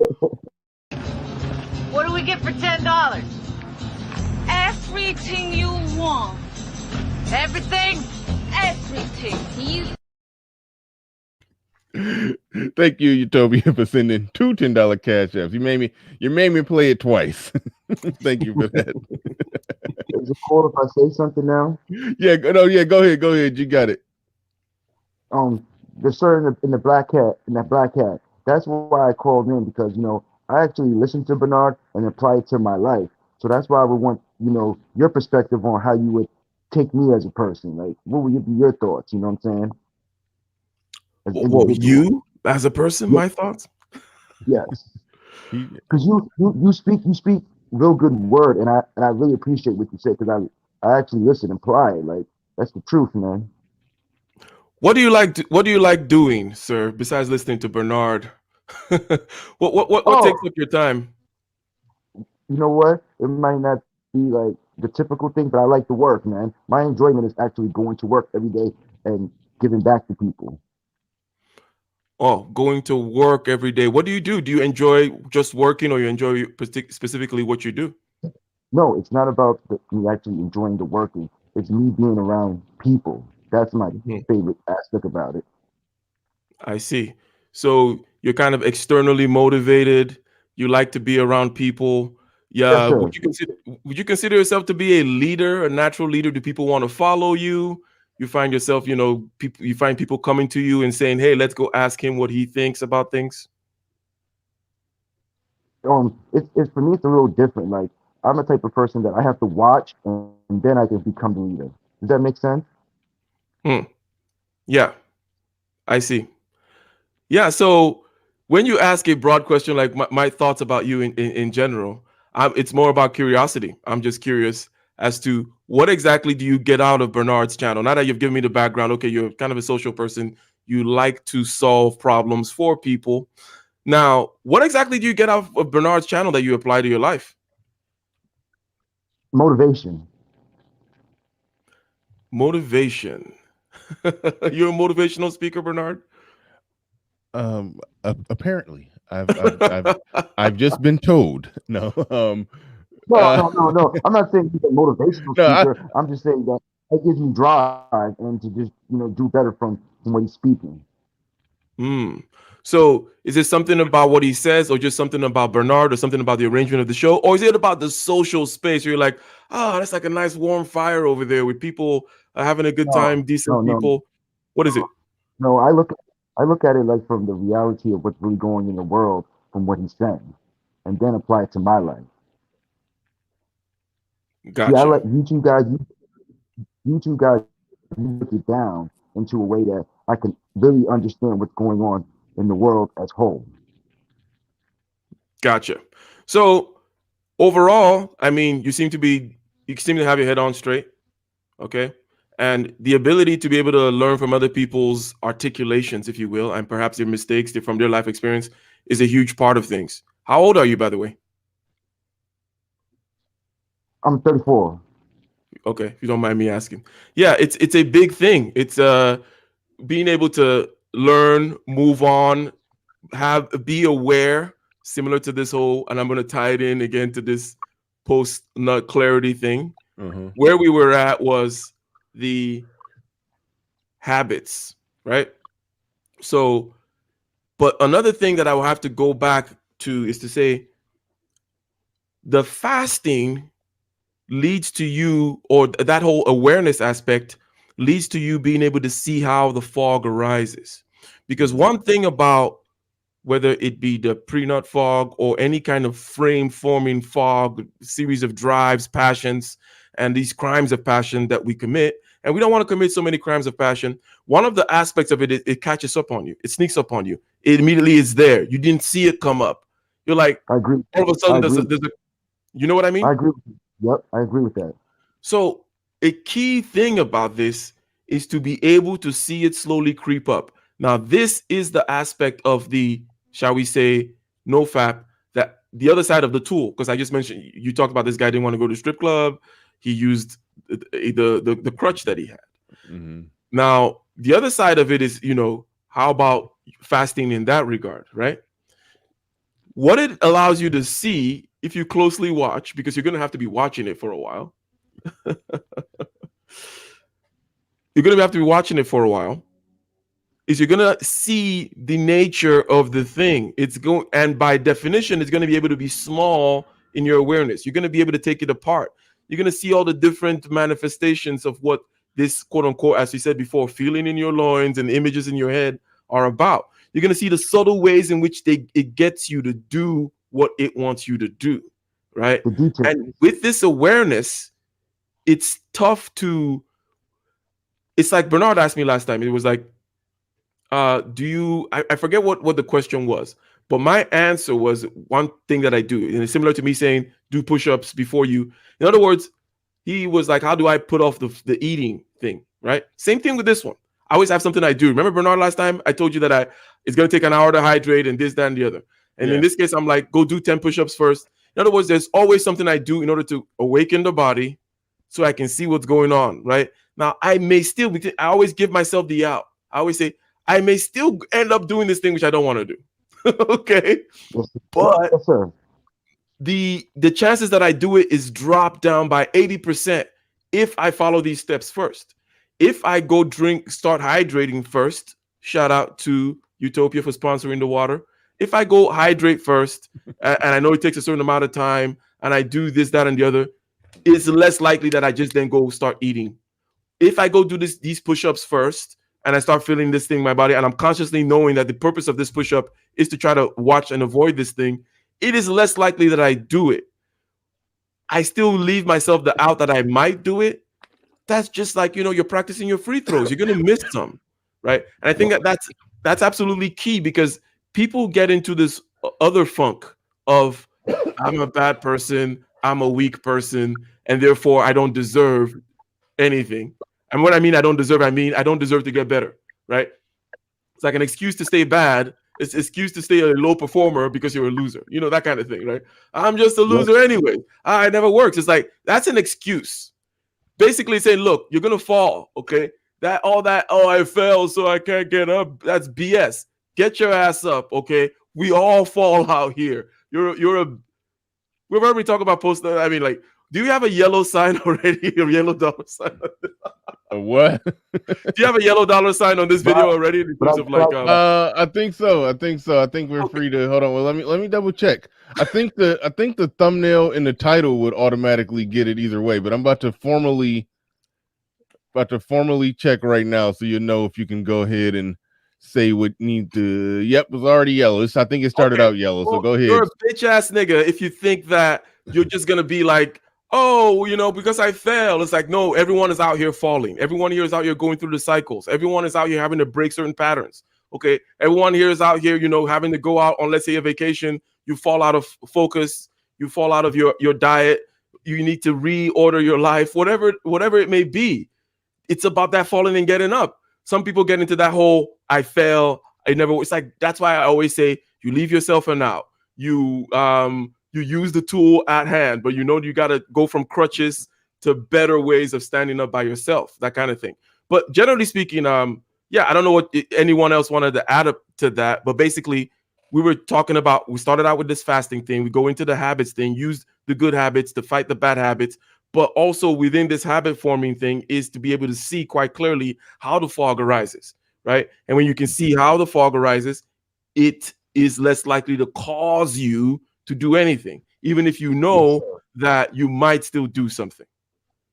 Right on. Nick Penn in the building with the $20 super chat. I appreciate that. Appreciate you coming through with the $20. I want 150,000.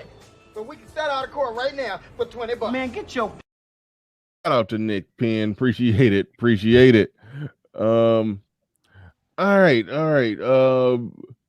The link is in the chat. Anybody else can come up and add to this conversation or ask. You got another question? No, he hit the nail on the head. Like, it's the balance, and that's what you have to do with life. You have to have a balance. You have to apply it every single day. It's like with life, if you want to be a professional basketball player, you have to apply it every single day. And that's the thing that I get from you, Bernard. You always had that one thing you and him always talked about was balance. And I like that aspect of life. I really do. The balance. Right on. All right. Ike, in your handy notes, because I don't know if I opened it up a little too soon. Did you have anything else that you had jotted down that you wanted to go over as far as the the aspect of extending the post nut clarity?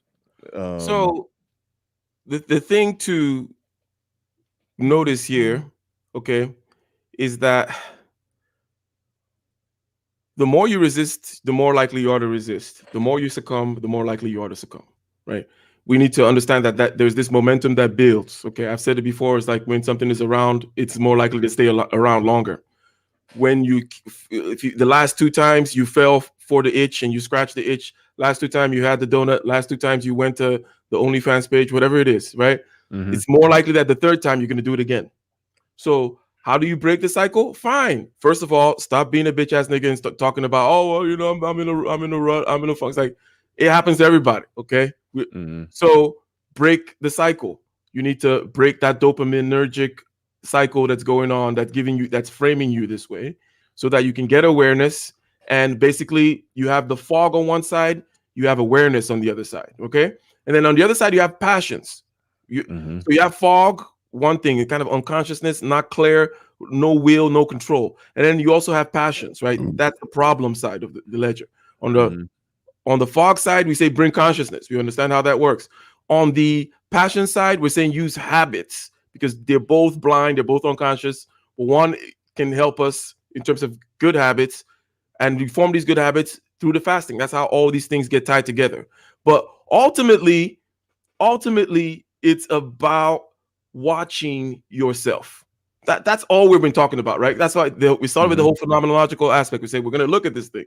And if you notice, all we've been doing is just taking a closer and closer and closer look, right? Right on. Good stuff. What do you say to the guy that he's just out there? Look, I'm living my life. I'm just smashing these chicks.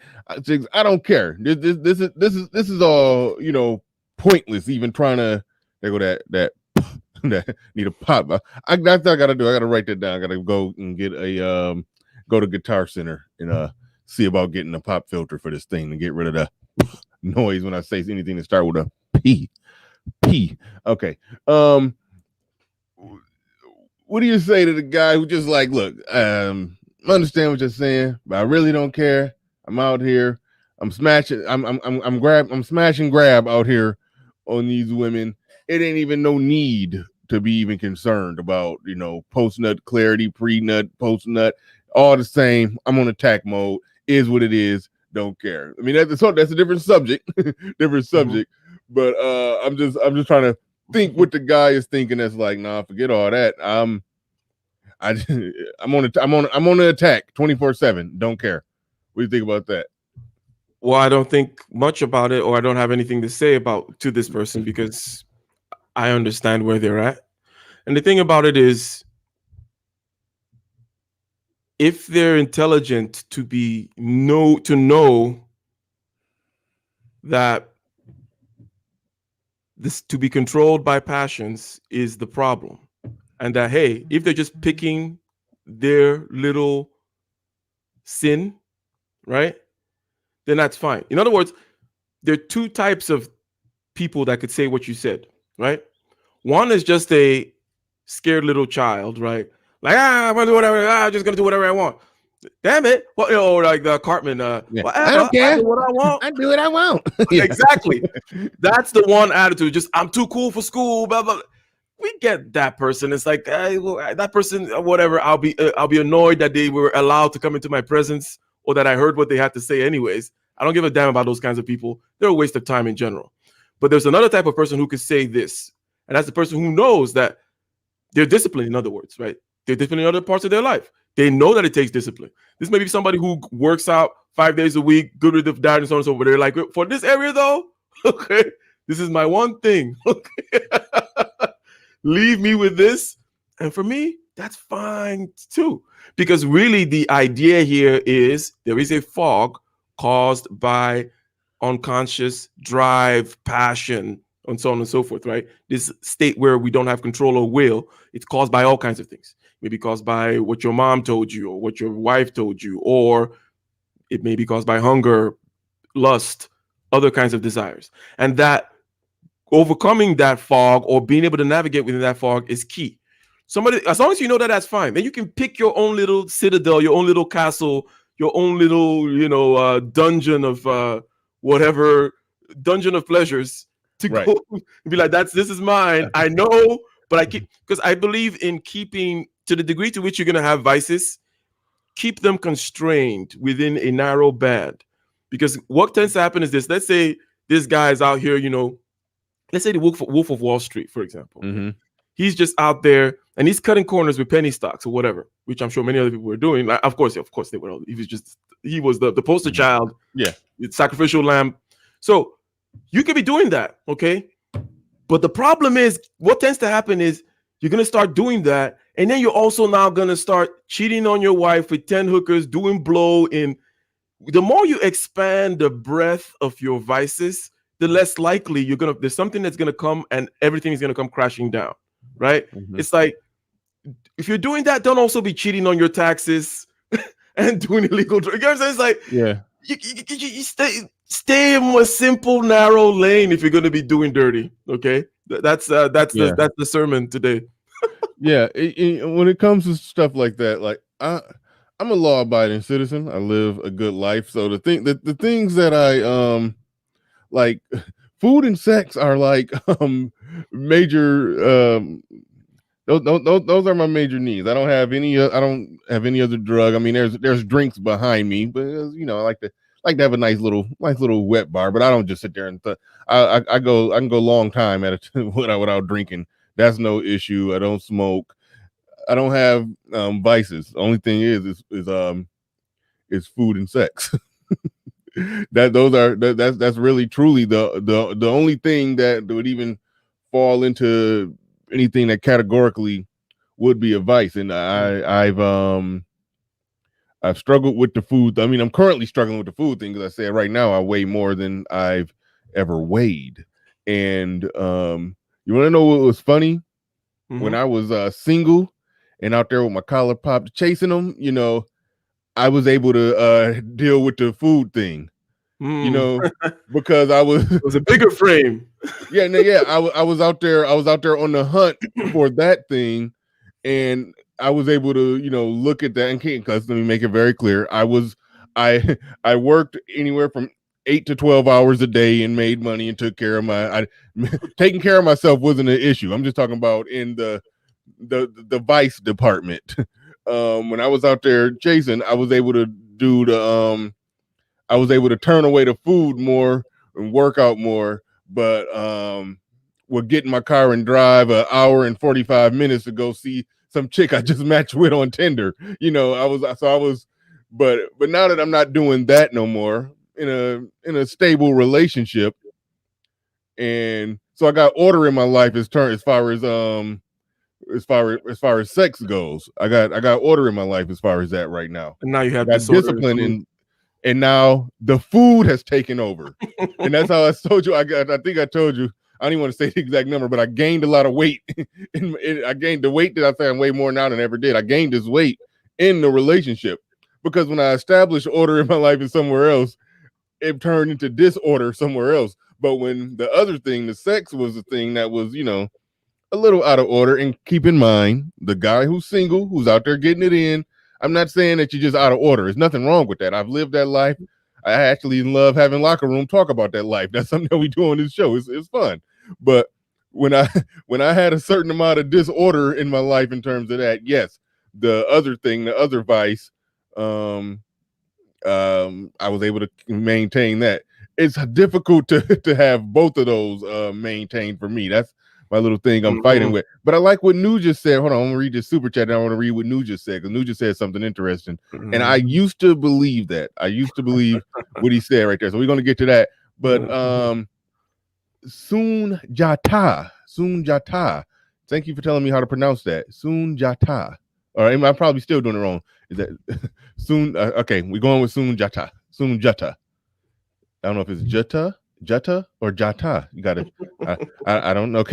I got it closer to right. Sunjata.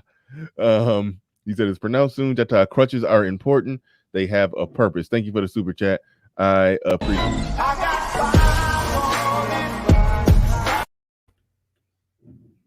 Now, Nu said something very good.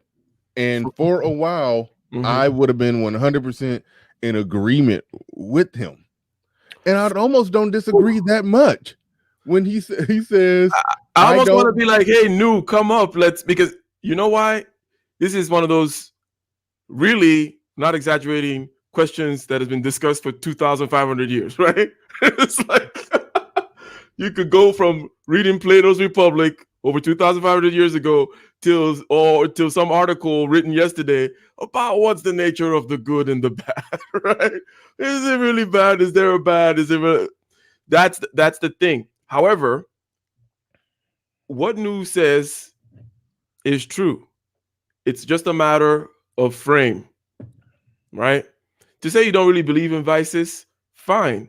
but then I'll put you, or you live in a frame where there are vices. You know what I mean?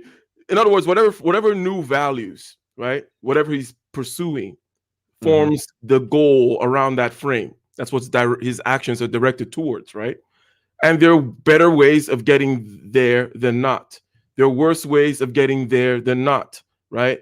So you will find that even if you say, I don't believe in vices, you're going to be living in a frame.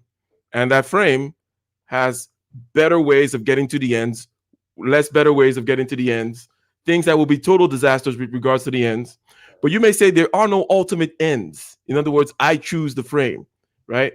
And so far, I will not even argue with you up till that point, right? I'll have to switch the conversation out to something else because this is about objective morality versus no objective morality. And I will say, well, morality has to do with people. I think we talked about this last time. Say morality has to do with living things. We don't talk about morality. In other words, you already come into a frame, right? When you're talking morality, or you come into a frame that has standards, parameters, and so on and so forth. I don't know. Does that make sense, Bernard, what I'm saying? Yes. I like how you said that you spoke about objective morals versus the subjective. That's the part that jumped out to me. Whether or not it's whether or not I need more order in my life because I'm swiping on Tinder until my fingers bleed, and then a match with a chick who happens to be 2.5 hours away, who's who ain't even all that good looking, but hey, it's a vagina available. I'm getting in my car driving 2 hours for it. Whether or not that's something that a man should or should not be doing, that's completely subjective. Who can say that that's wrong? Yeah. But the whole thing is, no matter what, there is a frame that you are living in that says, this thing here does not work for my frame. You know what I mean? It does not work for attaining my goals. It does not work for attaining my values. Then Nu might say, but there is no ultimate frame, right? It's just your frame, my frame, this frame, that frame. And then I would say, fine, let's go to the beginning and let's understand that when we say values or morality, we're talking about life. We're not talking about whether the sun is good or evil, right? Bad sun. No, it's human beings or life that we care about. And then immediately you get into a frame, right?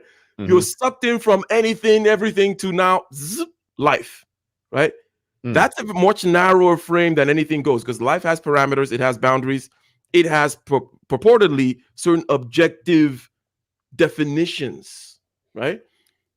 Such that anti-life, you could say, is not pro-life. In other words, what I'm saying is you can't start from an objective basis to build a moral structure, but you have to start with the axiom of life, and that starts to build the frame for you. So, however, that's a different conversation, but good point there, Nu. Yeah, definitely like what he brought to the table. We got Game Changer in the building. I don't know how long you've been listening or anything, whatever particular part of this conversation that you want to jump in on, go ahead and jump in on it. You got the floor, you got the mic. Yeah, so basically it's about vices. The way I see it is we have good and bad ones, but we all have them. So if your vices just so happens to be reading and working out, then these are of course going to work into your favor for the rest of your life. And I think that there are a lot of bad vices that just aren't labeled as such because they're so common, such as television. That is definitely a vice that most Americans, particularly Black Americans, have. But it's so common amongst us that we don't really consider them vices. We just consider it just like a lifestyle. But yeah, it is a vice. And, it could be possible that what you described, Bernard, in a future generation will also become a lifestyle. And that is not television, but Tinder. And, just basically this hookup culture and things like that, spending a lot of time for a little bit of sex is definitely a vice that hinders men and not necessarily women because, you drive the 2.5 hours to see her and she's not actually doing it. So, she's not expending the same amount of time as the man in order to get her sexual needs fulfilled. And she was reading a book for 2 hours while I was on the way. See, so she enriched herself in that sense. Yeah, exactly. Or worked out. So exactly. And that adds up when it comes to, if you look at it as competition on a socioeconomic level. If women say, we're outpacing men or something like that, it's like, well, that's not necessarily, there's truth in that, in the sense that, a person that moves from 0 to 5 is, outpacing somebody who moves from 5 to 9, but you're still beneath me. Never forget that. Now, but what's going on now as far as the competition for, once again, socioeconomic status, is that a lot of the men's time and energy is going towards the women and not the other way around. So they are able to appear more productive. Good stuff. I like that. I like the way you put that there. Go ahead. Were you about to say something, Ike? No, I was just all right. Go ahead. What's your overall thoughts on the subject? I don't know if you heard what we were saying earlier, and if you didn't, that's good, because you could probably give us your fresh take on it. What's your thoughts on the concept of extending post-nut clarity? What's your overall thoughts on that? How to extend post-nut clarity, or just what's your thoughts on that, Tony, on the topic? Actually, I never thought about that, to be completely honest with you. Yeah. I don't know how. Personally, I just enjoy it while it lasts and then do it again. If I can, there is recovery time that's involved, but yeah, I just enjoy it while I can and do it again. That could be considered a vice and, lack of impulse control, but anything that's too abundant to you and too easily to get. And I'm not saying that it's abundant to me, but if it's a well, masturbation is abundant to everyone too. But I mean, if it's available for the first time, there's no reason why it wouldn't be available for the second time. So yeah, I'll just do it again. So do you lack impulse control in other aspects of your life? Yeah, I would. Yeah. Yes, you said. Yes, I do. So when you say lack, you mean you have that struggle, or you have that struggle and you mitigate it, or it's just unmitigated chaos over there?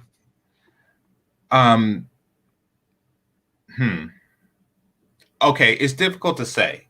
I live with very few vices because I avoid them initially, such as drinking and smoking and things like that. I think that on some level, I'm aware that these things would be very addictive to me. So, which is why I never tried them. However, when I did struggle in university with video games a lot. Of course, I struggled, in K through 12, but it really had an impact on my adult life during university. And it wasn't good. I spent too many hours playing games, and my grades were affected. I also worked. My job was affected. I lost track of time. I would play all night and look up and see that it was time to go to school or work, and I would go unprepared completely. I just having enough time to wash up and brush my teeth and just run out the house, barely making it on time. So that was a vice that I struggled with. And how did you tackle that one? I'm sorry, go ahead, Bruno. Well, no, I want to circle back to something that he said before when it came to sex or post-nut clarity. And he says, I just do it. I may need some downtime, but just go again, then again, and again, and again. I'm shocked by that answer, because when it comes to these conversations about sex, you speak as somebody who has more discipline than most. You said you're willing to go, I'm paraphrasing you probably horribly, but you're willing to go 6 months without it if you don't find a good suitor. A lot of guys will swipe right on Tinder, get in that car like I did, and go drive to get some strange. You on the other hand, if that woman is 20 pounds overweight, no. If the only, you could be way past the post-nut clarity and ready to go again, but give a hard no to a woman over, she's 10, 15 pounds over the body mass index. Like, Mhm. so that takes some order and discipline. So when it comes to having good clarity, I think you do better than most. But you talk kind of hedonistic when you explained what you when you gave your answer.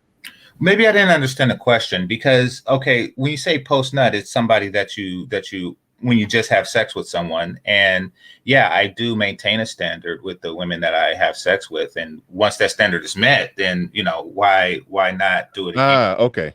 Yeah, I mean, I see why you didn't understand the question, and probably a lot of the order that you have is probably why you didn't understand the question, because you won't have you don't have that experience of having sex with somebody and thinking, damn, what the fuck was I thinking? You don't have that feeling as much, I take it.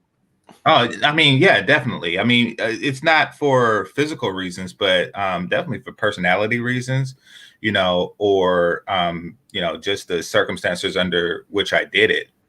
Definitely. Yeah. That's more so what we were talking about. But yeah, you don't have that problem for a physical reason. I think a lot of people can relate to that too. Coming from personality and circumstances in which you did it. I think a lot of people can relate to that one. But okay, now I got for example, I once had sex with a woman, with an ankle bracelet on. She had it on while I was doing it. And you mean like he was on tether? Huh? Yeah. Well, she was on house arrest. Oh, okay. When you said ankle bracelet, I was just thinking one of those little cutesy ankle bracelets that they wear. But no, you mean she was on house arrest. Okay, cool. Gotcha. Yeah. So for people who don't know, because I don't know if they do this in every state, house arrest means that you're actually in prison, but your prison is your home. So they put a device around your ankle so you can't leave your home during certain hours. So, whatever was going on in her life, it wasn't good. And I didn't care, and I slept with her anyway. And it turns out that, and this is the really nasty part. She breast milked me. So during foreplay, I was kissing on her breast, and there was milk in there, and it was disgusting, and I felt violated, and it's ultra sweet. I think at that point that was the worst day of my life. So I mean, and if y'all ever had that happen to you, it's hard because this is somebody else's fluids inside you. It's disgusting. Yeah, well, I mean, I got kids, and that was I was married, and so I've tasted breast milk. Yeah, so I don't have any kids. I'm not married with kids. Never. But I understand. But you do feel a certain type of way. You feel afterwards. You feel so stuff like that happens. Like it like squirted on you, like she. No, it didn't squirt, but she didn't tell me that it was there. It went in your mouth. Okay, yeah. Yeah, it went in my mouth. Yeah, so yeah, and she didn't tell you when she was about to. Residual. What'd you say? I said I spit it out, but it was still residual. Yeah. Like that on top of the ankle bracelet, just everything was wrong with this. Everything was wrong with this. I'm just imagining, on on top with the both legs in the air. I mean, just seeing that ankle bracelet in the air, just rocking back and forth. Seeing the tether, whatever.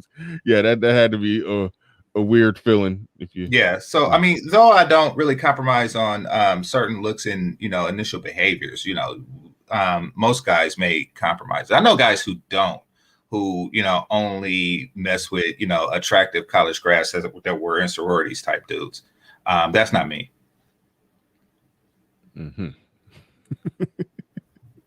Oh man, that was funny. That was funny. Got skeeted on with the breast milk and had the house arrest ankle bracelet in the air. That's funny. Game Changer seems like for a long time you've known that you had a certain personality and known to avoid certain things so that you don't get into trouble. Would you say that's the main form that your program of order takes? Because you're like, okay, you have impulse control issues. Obviously, you're mitigating it, you're controlling it. Otherwise, it'll be ridiculous chaos. You mentioned the game one, and you can use that as a specific example of how you were able to kind of handle that. Because ultimately, what we were talking about here is you have passions and drives that lead you into a fog, unconsciousness. You feel like you don't have control, right? And then here comes the nut, and then you're clear now, so on and so forth. And that is a state that we would rather be in. We would rather be clear. We'd rather feel like we have control. We'd rather feel like we have some agency, some free will, so on and so forth. So to repeat the question, your system mainly avoidance, and also anything else? And how did you handle the video game one? Absolutely. My system is avoidance, and that's because I know these things. There's certain things that, I couldn't avoid, like video games, because, nobody ever said, like, everyone tells you that drugs, alcohol, cigarettes are bad. You get the public service announcements, et cetera, et cetera, et cetera. No one ever told me about video games. And so it's not really necessarily that I'm strong. It's just that, like, I know that I assume weakness in myself. As opposed to, like, do I have the strength that some people have? And I do give it to them. Some people have, who go to Narcotics Anonymous, who goes to, Alcohol Anonymous, people who have the strength to break that, I give them credit because I don't necessarily know if I have that strength. Now, as far as the video games go, it was difficult. Fortunately, I didn't have any money. So destroying the system worked, and not being able to afford another. At this time, it was the Xbox. It was the first Xbox. So, like, okay, I'm gonna just get rid of this, and then I can't. You see, Bernard, breaking the cycle, right? Fasting. You cannot avoid it, right? The way to go about changing the frame. There's this frame whereby video games is the biggest thing. It pulls you. You wake up, it's about video games. You plan your day around video games, whatever it may be. And you need to break and fast and then mourn that whole thing happening. And then you start building new habits. But I 100% agree. And it's 100% in line with what we were saying. Basically, we said that fasting and then using good habits to fight bad habits is the way to really deal with this passion-driven fog, if you will. Yeah, good stuff. Snuggles back in the building with the super chat says, so is this called I didn't even read it. It was sitting there for a while. I didn't even read it. But so is this called Milkagate now? What do you think this will be called, Game Changer? Because you just let the cat out the bag. I don't think so. I mean, this is just funny, but I don't think it'll be a big thing. But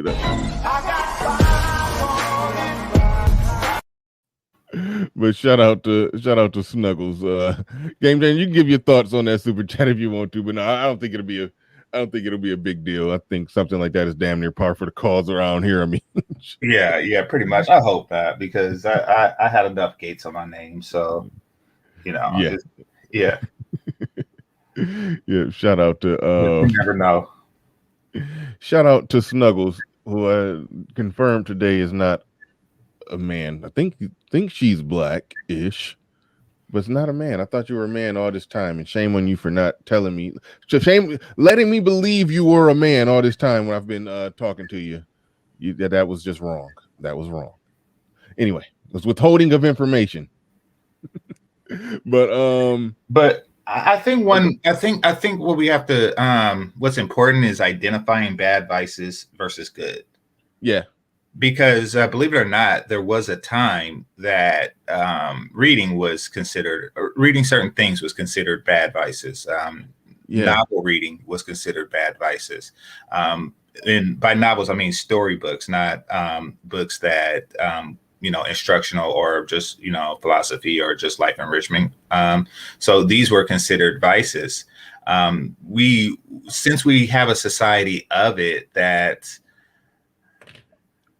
a society of so many vices, believe it or not, most every American is high on something, whether it's coffee, whether it's a digital entertainment of some sort. Right now, for me, I guess it would be YouTube. I do spend more time on it than I should. So in both listening and producing content, it's difficult to identify them. They're not all illegal. They're not all going to leave you strung out on the street, but many of them will interfere with your productivity, as YouTube have, and I'll admit that. Yeah, it's interesting when you say that reading used to be be a vice. I remember when watching the Titanic, which took place, I think 19, 19, 20, yeah. 1920s or 30s, something like that. When the girl, the main character woman in the movie, Rose, when she was kind of, getting out of line with her husband, he just passively said, I gotta start minding what she reads. And looking at that right now, that's something that nobody ever says. Mhm. Nobody ever, if somebody is reading, it's just like, oh shit, you're reading, good. We don't even think like that nowadays. It's minding what you watch, or minding what you're looking at on your phone, or minding this. But reading, it don't matter what you're reading. If you're reading today, it's good. You're doing better than all the other shit that's put in front of us.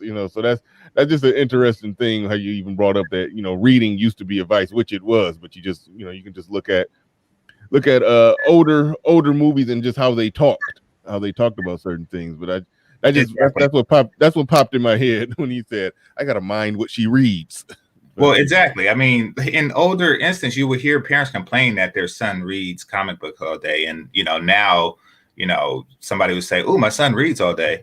Like my son became a reader based off comic books. I couldn't. He didn't want to read nothing, but he started liking his comic books and his anime with the subtitles, and that was how he got his reading in. And then it just extended into a little bit more reading after that. But short of comic books and subtitles and anime, he wasn't reading shit. But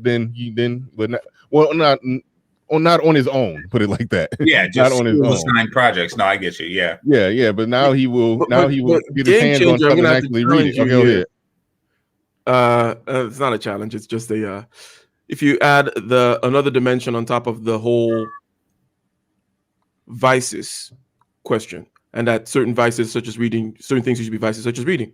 Okay, so vices, I think, the way I like to think about it is you have virtue, right? Because that's the opposite of vice. So if I can understand virtue has to do with how you obtain a value, which is a goal. You have to set a goal. And then there are things that move you towards that goal. Those are virtues. Things that stray you away or move you away from that goal, those are vices. Now, it does make sense if there is a goal, and the more backwards, let's say, in terms of society, the more we move time back, the more things were more unified. Just generally speaking, postmodern Western liberal democracy tends to disaggregate things, generally speaking, right? And then you go back to a more cohesive society. If there was a more cohesive society and there was a goal, a cohesive goal, they would have certain things that would say, well, these are the virtues that lead us there. And certain things such as reading, right? Game changer, could end up messing everything up for you, because we talk in this space about a lot of the effects of a lot of things that people wrote and then read and are being inculcated in colleges and so on and so forth, right? Nah, I'm just trying to nuance the whole position here, but hopefully you see what I'm saying, right? No, definitely. I see what you're saying. But the collective goal part. So I think that's a thing that people lack, especially someone like myself that's not necessarily single but unmarried and childless. Like, things like that, I'm sure would take away from a man's or would give a man a collective goal, because you're building a community, you're building a society for the sake of your kids. People don't know this, but what I do is I mentor other kids. And in the realm of math and science. So that gives me a goal and things like that. So, and I can imagine, because like my father having created a Boy Scout troop for me when I was younger, but a lot of Black men absent family really find, like, what do you do to create a collective goal? Like, do you become the cleanup man just so you can have something to do that's productive and not destructive? Like, what's the goal of a man that's childless? You want to take that one? You want to? Well, I think he's talking about his mic. Yeah. My bad. Yeah, the whole collective goal thing, because this series of conversations with Bernard started out with, first I came in, I was like, well, men are expecting too much from women, goldfish riding the bicycle, whole thing. We had some fun. And then we continued to move on to, well, how do we fix Western society? in a postmodernist context and so on and so forth. And this whole thing about constructing a story, right, a narrative whereby there are goals, right, was the main one. Now, we in that particular set of conversations kind of just established that this is what needs to be done, right? The biggest problem, I think, besides the simple practical problems of how do you bring people under a collective umbrella and then start to move them towards a goal? What is the critical mass of people? How do you do that? And we laid out certain programs. We talked about in certain organizations. Yeah, however, there is a philosophical problem, which is that in modern day times, due to, you could call it because of the technological system, because of the economics, whatever perspective you want to look at this particular Rubik's Cube from, fact is, the Rubik's Cube is one that moves ever towards more and more disaggregation, towards more and more individualism, if you will, right? And that they, oh, well, let's try to collectivize and let's do the story like that problem. In other words, the problem with the mind, in other words, when Nietzsche said long ago, God is dead, the God is dead problem is the main one. Because if God is still alive, you can really, you can just throw people under that umbrella, right? And say, this is God and this is what God wants. But how do you think, you say you're doing certain things, you're mentoring people, so on and so forth. Do you think that writ large, society-wide, that these kinds of things in terms of collective narrative, collective goals, doing for the others, can go beyond maybe just you and your family? Yeah, but I don't think that that's necessarily a good thing, because whenever a resource is free, it's unappreciated. That's what I understand. Now, of course, cherry picking the children that you mentor is one thing, but just if this was done en masse, then what winds up happening is it goes unappreciated, and really it becomes a demand and just a base requirement of the people who should be providing these resources to their own children. And they often become dependent on the circumstances that led them to that. So, for example, this is an example I got from watching TV, which, you know, is one of my lingering vices that I'm working on. But so apparently when the British colonized India, they had a problem with snakes. There was an infestation of snakes in some of the cities and the communities that they were building and colonizing. So what the British did was they offered the locals a pound in exchange for a snake head, confirmation that the snake was dead, thinking that this would allow the citizens to, for one, it's a form of quantitative easing, and for two, this will make the citizens kill all the snakes. Eventually, they'll kill all the snakes, right? And what they found was more snakes. And this was because people began to breed snakes and then chop their heads off and sell it to the British. So they did try to eliminate the problem of snakes, but they wound up with more of them. Now, if you were to take a look at the Black community, giving an impoverished woman the opportunity to educate her kids for free and sustain herself as she does so with food, shelter, et cetera, et cetera, et cetera. That seems to be a direct solution to poverty. However, what happened was, and what they didn't realize was that you were paying people to be poor. And this system caused, as we all know, at least here in the States, it caused more poverty. So sorry to cut you off, but the solution, in other words, when I know I probably triggered you when I mentioned the whole individualism part, and then you may think that I'm going with more of a collectivist approach. Yes, I am, but not on that economic level, and also not coming from this impersonal government giving you money. Mm-hmm. None of that.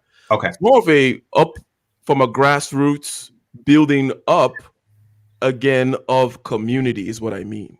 In other words, one of the effects of postmodernist, whether thought, technology, economics, whatever, again, the situation that we're in right now is such that it tends to disaggregate communities, right? And it's not just a specifically, African-American community thing. Communities tend to go away, and then also families get smaller and smaller. It's just the way of what we call Western liberal democracy, blah, blah, blah, blah, blah, right? Mm-hmm. So What is the hope? Not 100%. I don't like that impersonal giving of, and this is not even about resources. It's about quote unquote community, right? Those things that bring us together. The reason we went down this whole thing is about that collective goal, collective vision, collective story, collective narrative, collective religion, whatever it may be, from a grassroots level, growing up. What are the chances of that happening? Because it is one of the things that will save us, quote unquote. But or is it all going to hell in the handbasket? No. It's a little bit of both. So Black Americans are in a unique position because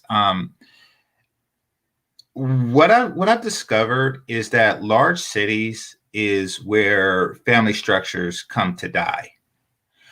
So basically, if a group of people like yourself, and this isn't foreshadowing something horrible on you, however, immigrate to a metropolitan area, what I've noticed amongst immigrants here and Black Americans is that within 3 generations, you start to see it deteriorate.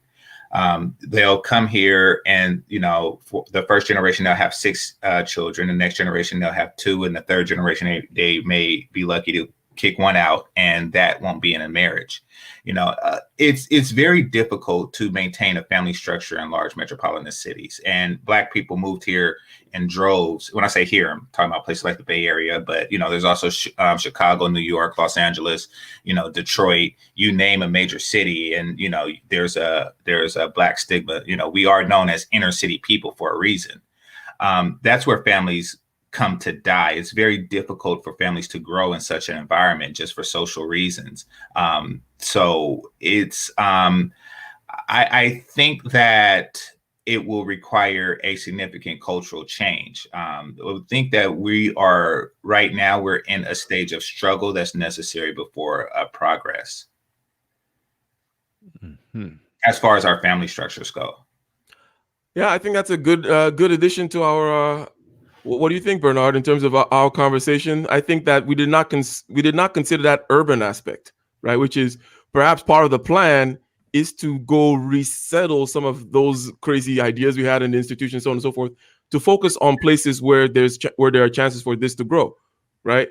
Water got disappeared from the East Coast. Maybe we need to start in places where there is more fertile soil in the rural areas, so on and so forth. Because this urban aspect, I did not even think, because I know urban tends to go more with cosmopolitan and also liberal, to use that word loosely, and that is where the families go to die, and that's where community tends to die. That is when you then turn to people to do things for you in terms of the impersonal hand of government or certain institutions and so on and so forth. That's why cities tend to be more liberal. It's not a question of we see that, right? Red versus blue, where you get a high concentration of people, all of a sudden you start to see a preference writ large for certain kinds of policies. Exactly. And literally because of how they live, right? Exactly. I've come to realize that city life is not, and that's why other communities, they live in the suburbs, and they thrive on that. And, if you look at like Latin American communities in particular, or even Asian communities, more specifically Oriental communities, they get an influx of cultural immigration. So they're able to sustain, but there's a steady flow of, others coming in. So even if their family is deteriorating within 3 generations, we wouldn't know it because another family is coming in to replace that. That's not necessarily true for African Americans. An African, like yourself and my girl or whatnot, will come and maintain their cultural identity that's distinct from ours. So we're not getting an influx. We're just getting, an opportunity to merge with the cultures, with new cultures, if we choose to do so. And most of us don't, unfortunately. Yeah, one factor in that equation, you said something that it made me think and realize, and this speaks to what Ike is talking about, or moving away from this or going here where it's more fertile ground or more opportunity for what we're talking about to exist. One thing I point out a lot in these conversations, there are quietly a lot of different pockets of upper middle class or close to upper middle class. Well, no, full blown upper middle class Black communities or neighborhoods just sprinkled out all over. So it turns into a situation that those that do fall into what we would consider the problem, those that make it out of it, yeah, they either leave and they get sprinkled into upper middle class white communities. But there are places where Black people have more or less coalesced together and are doing a lot of what we're talking about doing, because there's a lot of conversation in this space kind of talk about separating, like almost like a separate Black society or whatever. We do get into talking about that, but it actually happens organically by class already. Exactly. And also right quick, Mike, also the anti-urbanization that I was just speaking about is happening naturally. Like, I mean, you being here in the Bay Area, you may have noticed that a lot of Blacks are moving back to the South, Now, by the way, y'all can have, a lot of our fat bitches are moving back to the South to find men that tolerate them. Be my guest. And then they say stuff on the way out like, "Oh, I'm gonna get me a Southern man that appreciate all this." Freaking guess. Go ahead. But then there's people who also move for cheap housing and or for cheaper housing, I should say, and just like a slower pace. Yeah. Mm-hmm. I was just gonna add to that. You're saying yes, this de-urbanization is taking place. People are moving, and for other reasons too. And I think this Corona plus the fact that things can be done more remotely, and many things were forced into remote mode, that will continue this kind of a trend. The thing that you mentioned about the neighborhoods, Bernard, the pushback to that is these people are just occupying space. That's not the problem. The problem is not, we don't have enough places where Black people occupy space. That's not a community. Community is not just where people occupy space, right? It's like, well, where is the, in other words, you might say, and I would agree, I would say there is a Nigerian community in the United States, but there are no Nigerian neighborhoods. In other words, neighborhoods just occupying space is a different thing from a community. A community is more about that shared story, which links people together. It also allows for a certain kind of lubricant, a trust. In other words, you should be able to, if you guys know the secret handshake, be like, okay, I can do business with him. You know what I mean? Then over distances or so on and so forth, you do business with these fellow people that you share a culture with, because you guys know the secret handshake. Whatever, I can trust this guy. He knows this, that, and the other. I can trust. And for immigrant communities, a lot of times it's the case that because immigrant communities have special ways of doing things, not just because it's culturally different, but because of their immigration status, right? In other words, 100%, all immigrant communities know this. Okay, I'm not letting any kind of secrets out there. There's a lot of under the table type things, a lot of like, okay, let's not, the paperwork for this particular thing is not all up to snuff, blah, blah, blah, blah, blah. So you're like, so you want to keep it within that community, not just because you're just simply being nepotistic. You're like, well, I'm not sure if this other person here, Game Changer, knows how we operate, right? But, that Nigerian, I haven't heard the accent. He'll know, I don't have to tell him anything. He'll know how, we operate. So that is what I mean by a community, Bernard, not neighborhoods people are living together. Okay, so would you say the upper middle class Black neighborhood that happened naturally and organically just based off class, where people just got to a certain status and they wanted to move somewhere where it was a nice house, and quite naturally they'd rather have Black neighbors than white neighbors? So you would say that's a neighborhood, not a community? Yes, I would say that, right? That a neighborhood, it's not necessarily a community, right? That part I think is clear enough, just and logical enough. And that this community things are on this whole sharing of a story, sharing of ideals, knowing certain things that you can just expect. Like, what are the 3 things that we know about each other and we know that we will carry through, besides the fact that, let's say if you take the ADOS thing, besides, the white man held me back, right? Maybe we can all kind of like, hey, I was just about to go there. I guarantee in those upper middle class Black communities where Black families are there, I guarantee A black man see another black man, and I guarantee it's like a de facto secret. Yeah, we both made it out of the nigga shit. We escaped niggerdom to get, and now we here together, living Yeah. good. That's So the that's a negative kind of thing. It's not positive. That's the Okay. difference. That's what we were kind of emphasizing in our series of conversations, which is that you can't just be saying, this is what I'm not, this is what I'm going away from, I'm being misrepresented. It's like, well, what are you positively? What do you put out there? What is your story? What are you about then? Yeah, If we you don't were we don't have a positive identity that describes what we're about and who we are as a people. Everything is anti to or pushing back against something that happened to us. You see, so and that's, yeah, our identity is all skewed and screwed up. And shout out E. Capone, by the way, shout out to that Exterminate the Brutes, excellent documentary. And see that right there, that's an example of it. That Exterminate the Brutes is a documentary that speaks to what happened to us, something that they are trying to do to us. This is a very bad thing. Remember, we talked about mental health, and then we talked about the fact that mental diet is very important. And also we talked about certain things that are just, they're not even part, you should not even be part of your diet. They're pathogens. Okay.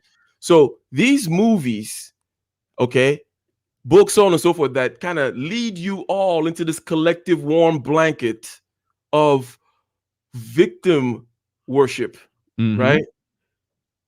I'm just going to go out there because this has nothing to do with whether you're slavery or is this or whatever.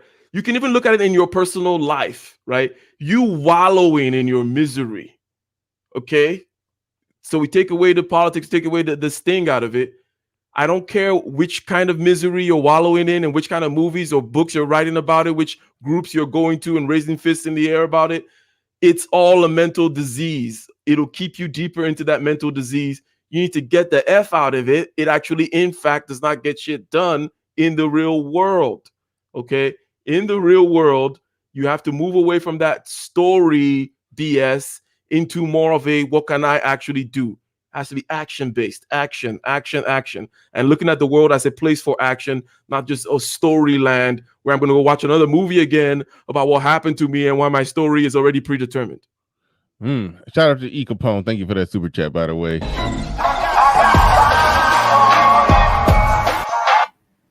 I definitely go for it. Oh no, I don't know. It's like I heard like an extra background noise or a double to the I got 5 on it. But I don't know. Maybe one of your speakers picked it up. So I don't know. But either way, go ahead, Game Changer. You was about to say something. Oh yeah. So the reason that from what Ike mentioned, that's one of the reasons why certain novel reading can be considered a vice, because it does take you out of reality. Like a drug, just not to the extent of it. However, it gives you a very specific reality. And, if you find a collection of people who are constantly in victim mode, it's probably because of the type of entertainment that they read or watch. We are dramatic people. It's like, Black History Month, is focused primarily on the trauma, and so does Women's History Month and whatever. It's like Women's History Month should be, celebrating all the women that have gotten their men's sandwiches in the past and in the present. A celebration of George Washington's wife, Colorado Scott King wife, all of the great sandwich getting women of the past. But no, they bring up all this crap, so it does put a person in a victim mode, and which means that they have something to point all of their failures to, and they are more comfortable failing. So yeah, it definitely and a person should not feel comfortable failing. And also what it's doing, and I noticed this amongst Black Americans, is that there's a pushback when somebody takes you out of victim mode. And they don't necessarily have to do it deliberately. They just shatter your victim narrative. For example, it's okay for an athlete to become wealthy because he's exceptional physically, and in some cases mentally and things like that. So that's okay. It's okay for an entertainer of any type to do so, because these are, considered offshoots. It's not really okay in the Black community for an academic to do it, because that highlights your failures. A person who grew up in your hood, take Ben Carson, for example, a person who grew up in poverty with a single mother, suffering from the same systemic racism that another person may complain about. This person really highlights your failures. It makes you look back and say, gee, I should have got better grades, in high school or something like that, and there's a pushback against that. That's why there's maybe a part of modern Black culture, unfortunately, has become anti-intellectualism, because it highlights the failures of those who don't get it that way. Ike, are you here? You dropped down, disappeared. Just checking to see if you're still in the building. I give him a minute, but yeah, okay, there you go. Okay, yeah, he is back. He is back. Yeah, good stuff. Good stuff on that. One of the biggest things. Well, I mean, I push back against a lot of things, but the victim narrative with Black people, that's something that will always be a flashpoint that I will come back to. I will always come back to that one. A lot of our thought process comes from that. Just to go back to what E. Capone posted, and I think he super chatted about that documentary a couple of times. And I'm going to watch it, but when I watch stuff like that, it's just more so like I enjoy history. I like to look at it, learn about it, just from purely an academic standpoint. If I'm watching a documentary about slavery, okay, it is a little closer to home, because those are, people that those are our people. So I get it. But at the same time, if I also watch a documentary about the Revolutionary War, I'm literally watching it with the same, I'm just learning about history. I'm not watching it. I don't watch it from the perspective. It's like we watch stuff like that from the perspective of we need answers for today. Why, A, B, and C is not going right today. So we have to look at this documentary and look at this movie and see, yep, and look at that, and yep, they're still doing that to us today, and that's still going on today, and so yeah, it's our whole media, the movies, the stuff that we watch, the stuff that we produce, the stuff that we make, even if white people didn't even put their hands on it, the stuff that we produce and put out for entertainment to us are things that pin us down to the story of being victims. And if and it was the truth, then yeah, our people took a major L. Yes, we understand that. Mm-hmm. We understand that. Took a major L, but it's like we haven't moved on from, okay, that happened. This is who we are going forward. The actual accounts. And this is because it comes from the perspective of slaves who have become obviously free and literate. So there's always a positive end. Like this is tragedy to triumph thing. And that's just because of the nature of it. If there's a book out, then they must have learned how to write and were free to do so.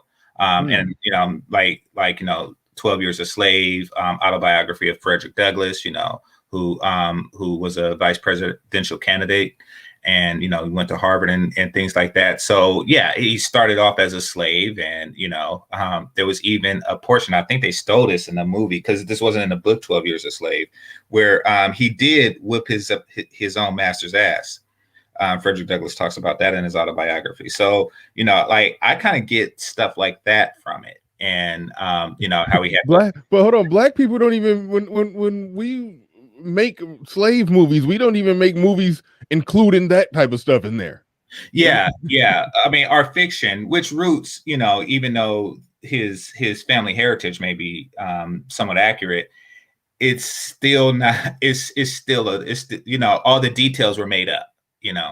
Like the cutting of the foot and all that is pretty much made. We don't really know the details in the day to day, and the whole Kizzy aspect of it. Did she spit in a drink? Like we don't know that.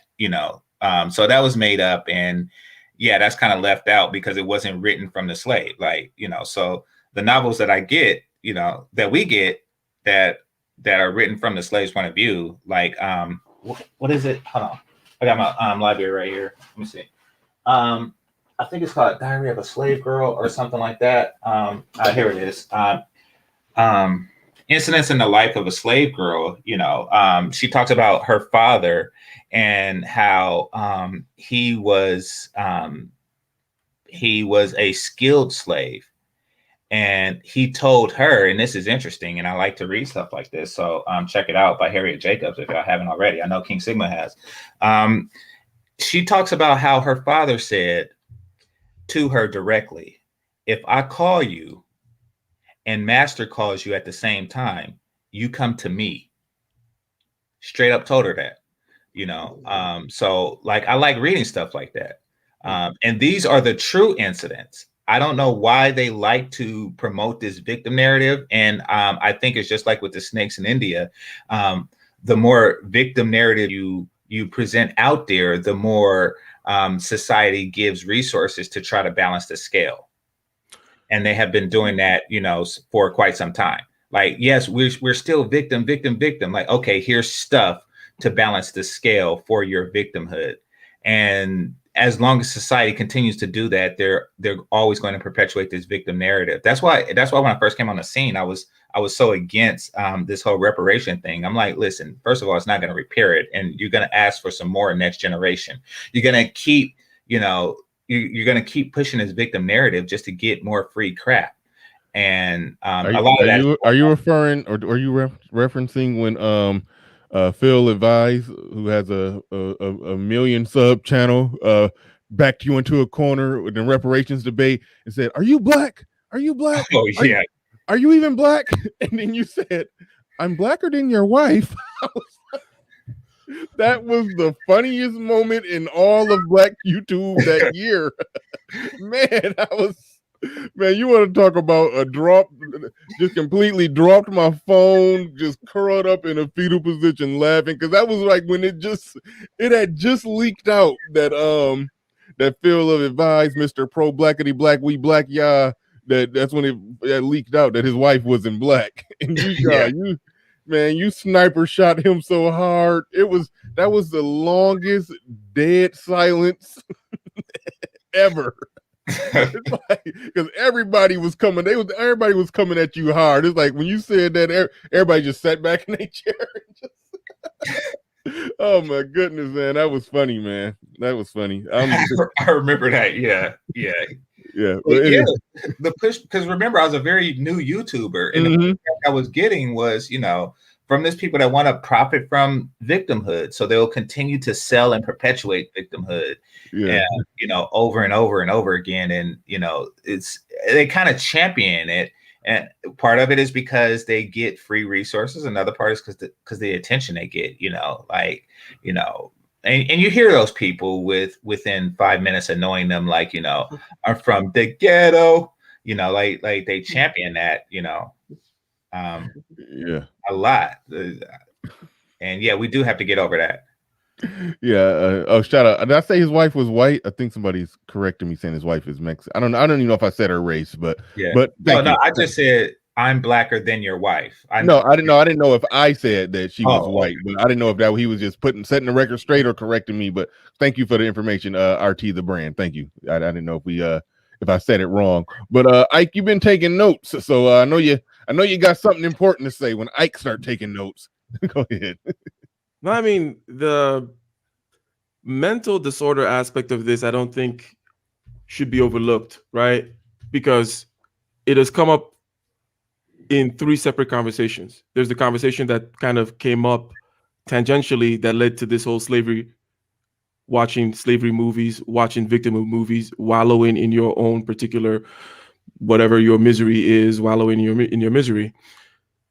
In there, we see the idea of some kind of idea pathogen, some kind of something that you're almost like awed by, like my precious, or like even like, oh, you're possessed by evil spirit type, whatever you want to call it. All that craziness is going on in that victim narrative thing.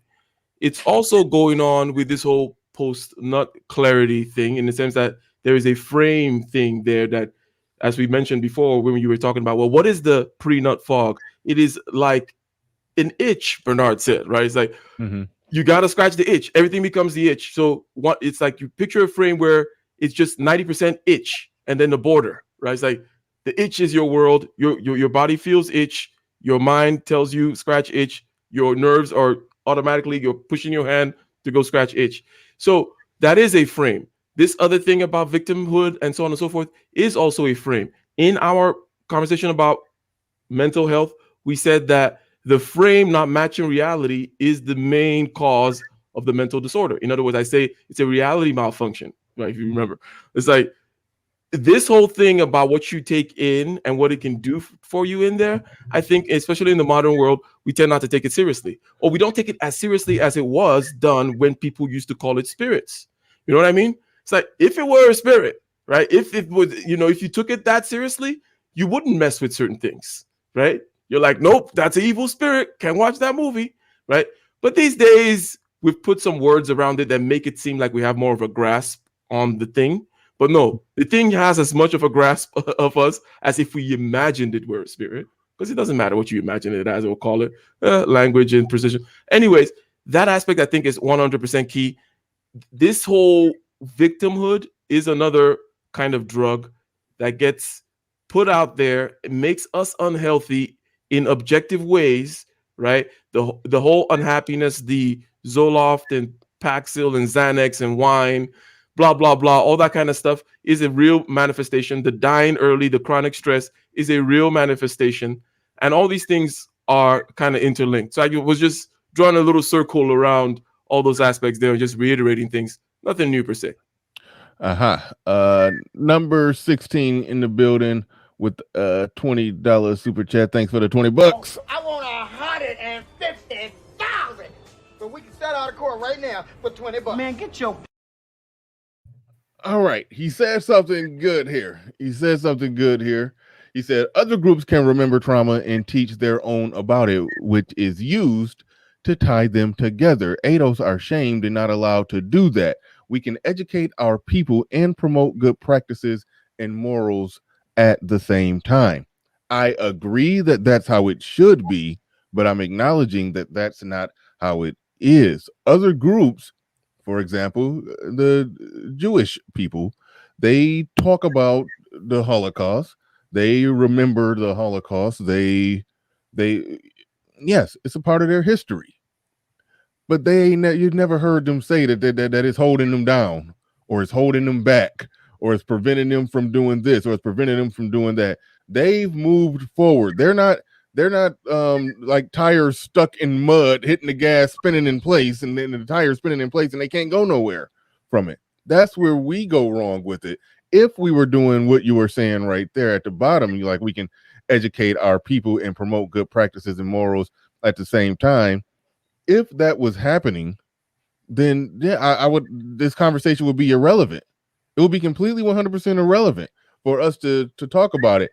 But we seem to only come together in a fight against the evolving scale of racism, or we seem to only be motivated when it comes to stuff like that. Our whole identity is defined off not just what happened to us, Bernard, but what's currently happening to us.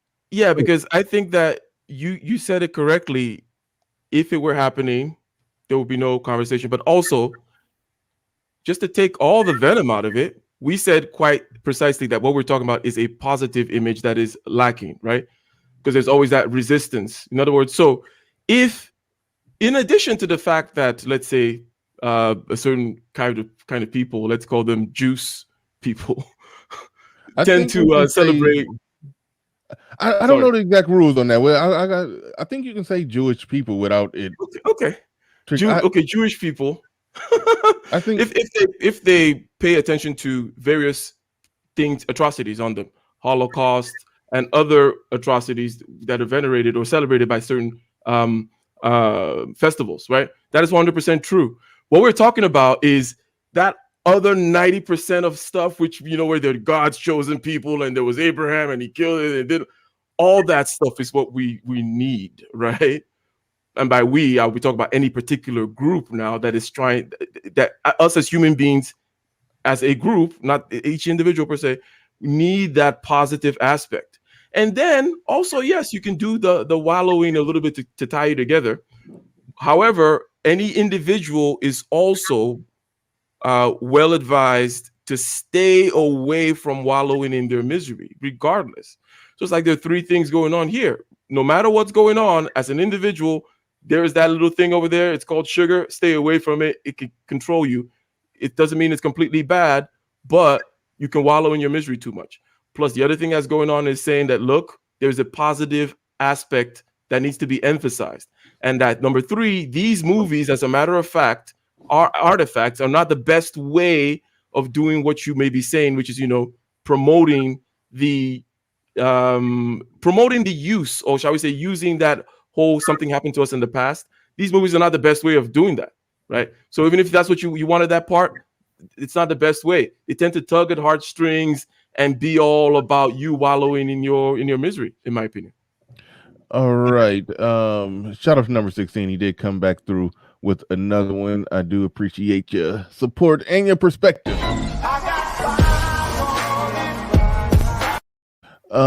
He goes on to say, people from other groups tell me Ados is complaining about our past, but will give me an hour-long lecture about what their people have suffered. I've never received an hour-long lecture by anybody about what their people have suffered, but people do say that we complain a lot about the past, and I agree with that. Game Changer, what's your thoughts on either of number 16's super chats? Yeah, so on the last one, I have, and it's annoying. It only happened once that I can recall, and it did happen from a very annoying person. And he was God's chosen, and he, how can I say this? He was God's chosen, and he just talked about that from time to time, while also overtly taking advantage of white privilege. I was just about to say, was he sitting there saying, we minorities need to stick together? I have heard a Jewish person say something like that, and I was like, but no, it's basically like, and this was right around like the Trayvon era. Okay. Yeah, he was basically on some, yeah, we suffered too, et cetera, et cetera, et cetera. And then, which leads into the bootstrap topic and stuff like that. But I mean, I don't bring these because this was somebody I worked with. So I don't really bring crap like that up. So it was always him that, brought crap like that up. And he obviously had race on the brain. So I think that comes from like lower tier God's chosen. Ones that didn't necessarily benefit from the community or a black sheep in his community, but yeah, and which he was. So, I mean, and that's just to address number 16. But what was Ike saying before that? Because it was something I wanted to cover. I was just responding to we can look at our victimhood and also have a positive image. And then I was saying, 100%, but we're focusing on that positive image. First of all, just convincing people that they need that story. Secondly, is it possible, as I asked you, in a postmodern era to kind of create that? But that we're not saying, don't look over there, because there is a use of that by different cultures. Plus, also, I would say, regardless of what culture, whatever is going on, as an individual admonishment, we will tell you, hey, watch out for wallowing in whatever little stories, right? Doesn't matter whether they're true or not. Doesn't matter if it's tradition or not. As an individual, you, me, Bernard, will say it's salient. It makes sense to tell ourselves, watch out for wallowing in stories. Right. So I see what you mean. And I agree. And God's chosen do that, while at the same time, you'll come across something like The Color Purple, directed by Steven Spielberg, type deal. Like, I mean, a group of people that have an extraordinary amount of control over over, the entertainment industry do seem to avoid that, teaching helplessness of their own people. Like, with the amount of control they have, there should be a new movie from a different perspective on the Holocaust every year. But really, the most popular book, at least in the last century, Diary of a Little Girl, was never made into movie ever. Now, it should have been, and I was looking for the movie when I was forced to read it, as a way to cheat, when I was forced to. So, Diary of Anne Frank, for those of you who don't know, is about a God's chosen girl during the Holocaust. True story, where she was living in the walls and the attic of a place to avoid capture, and she did for quite some time. And so it tells about her story, and she wrote in a diary to entertain herself, and that became very popular. They don't do that. They don't really teach. They're not spreading that. They're not saying, we were the victims of this, and I'm going to make this into a multi-million-dollar, Avenger Endgame type movie. And they could, but they don't.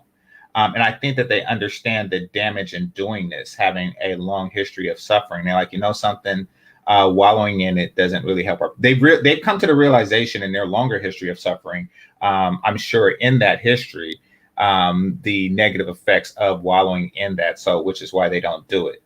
And this isn't me throwing shade or taking a shot, but I have to say that they do allow us to do it. They do empower us to do it while knowing the damages, which is why they don't really do it themselves.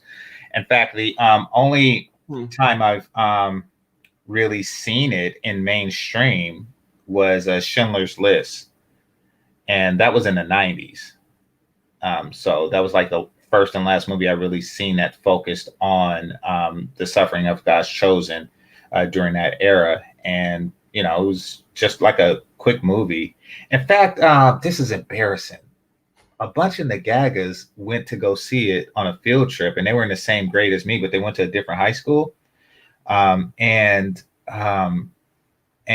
they were just they were just so Nagagarish that they were kicked out. They were kicked out the movie theater. They went to Castlemont High in Oakland, and they were kicked out the movie theater. And God's Chosen was clapping as they was getting booted out the movie theater because they was acting like some ignorant imbeciles, laughing at the screen and stuff.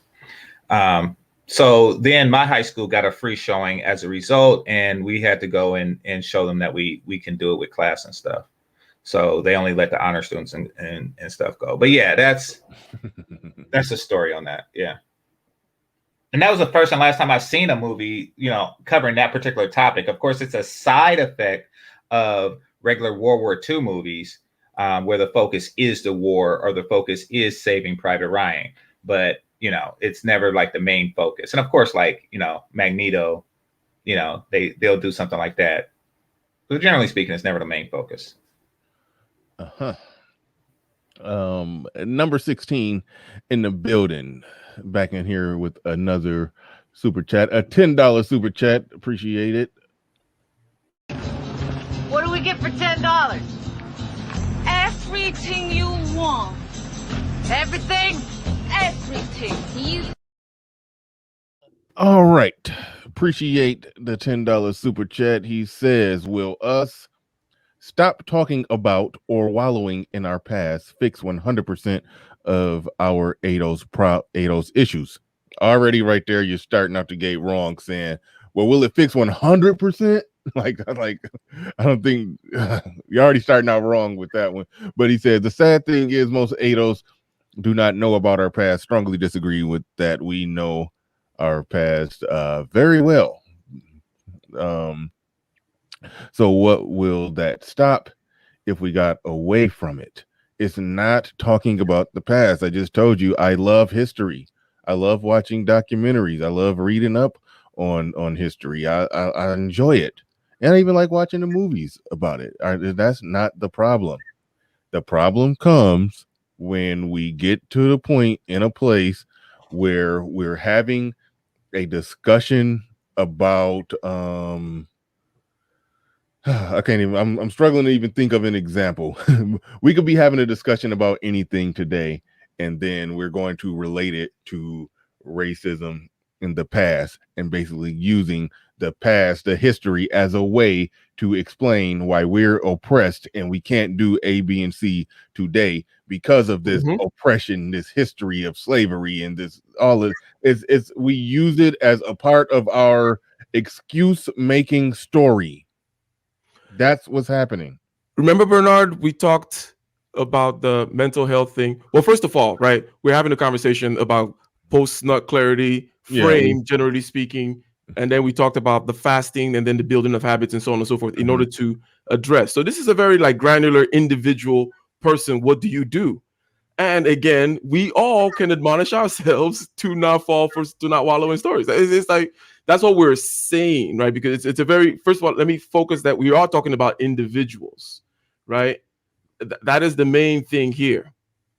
Then there's this thing about, stop talking about or wallowing. Let me remove it from the whole race and slavery or past aspect.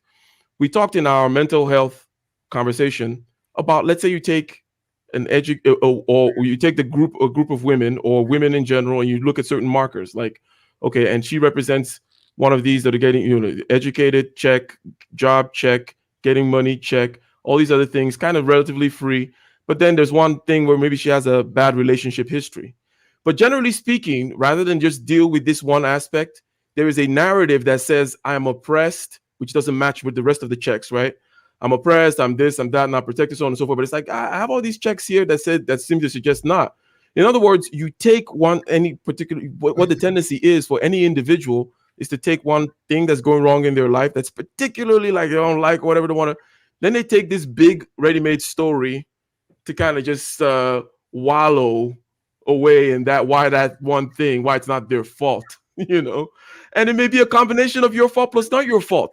But we as individuals, it's not our problem. The world, as Kevin Samuels would say, the world does not owe you understanding. By that I mean physical reality, the universe. It's like, it's not like oh well, it has to meet me where I'm at. It's like, no, you simply have to deal with how to get things done in the world, given the fact that you're a human being. You can be taken over by evil spirits. We call it frame, or we call it the pre-nut fog, or whatever it may be, right? That basic idea is that we're going for the individual to repeat that fact. Anyways. Yeah. Go for it. Oh no, you got it. You go ahead. No, I was just saying that we do put ourselves in these cycles. It's very unfortunate, and if you understand the strength of it, of telling a group, think of it like the coyote. I think that at some point, and I'm talking about Roadrunner cartoons, I think at some point he just kind of understood that he's destined to not, like this is what he's supposed to do, and it's because once you repeat a pattern long enough, you just assume that this is what's supposed to happen, so you take comfort in that, even if it's a bad thing. And that's the cycle that we find ourselves in. The coyote just keeps chasing the Roadrunner. He wouldn't know what to do if he did catch him, because he's taken comfort. He's gotten to the point where he's taking comfort in. Well, that's a bad analogy. Okay, here's a better one. Lieutenant Dane. I've used this analogy before, from the movie Forrest Gump. Now, he was told, and it's probably true, that he had an ancestor that died in each and every single war that America fought. That's a tragic past. It's tragedy when a family member dies, whether it's honorably or otherwise. This is something that happened. What does he do with that understanding of his personal family's tragedy, with the knowledge of that history, with having those stories being told, to him since birth? He joins the military and goes in the front line of the Vietnam War is what he does. And he did that with the understanding that he's not going to come back. And he was actually broken up that he did come back. So basically he went into war with the expectation of dying which, you know, some people would say is a bad thing. He didn't really see it that way because he just seen it as a natural course. What's going on with Black people is we're seeing failure as a natural course because we look at our history and we keep repeating these stories over and over and over to ourselves. And with the women, they see relationship failure as a natural course because that's the novels they read from, Zora Neale Hurston's Their Eyes Were Watching God, Waiting to Exhale, what was it? Color Purple, and so on and so forth. And, anything modern by Tyler Perry, like this is just something that we're repeating. Like you're destined to fail in relationships, and it's okay because it's just part of who you are. Mm-hmm. Yeah, exactly. So he said predeterminism. Can't say it, but he puts it out. He lays it out perfectly. Mr. Quentin. Predeterminism. Yeah. Okay. You threw me off when you said you can't say it. Number 16 came back with another one. I appreciate it, and you actually make a good point on this one. I want to explore this. He says, people talk about how laws, policies, and movements in the past screwed the man-woman dynamic and use it for reference.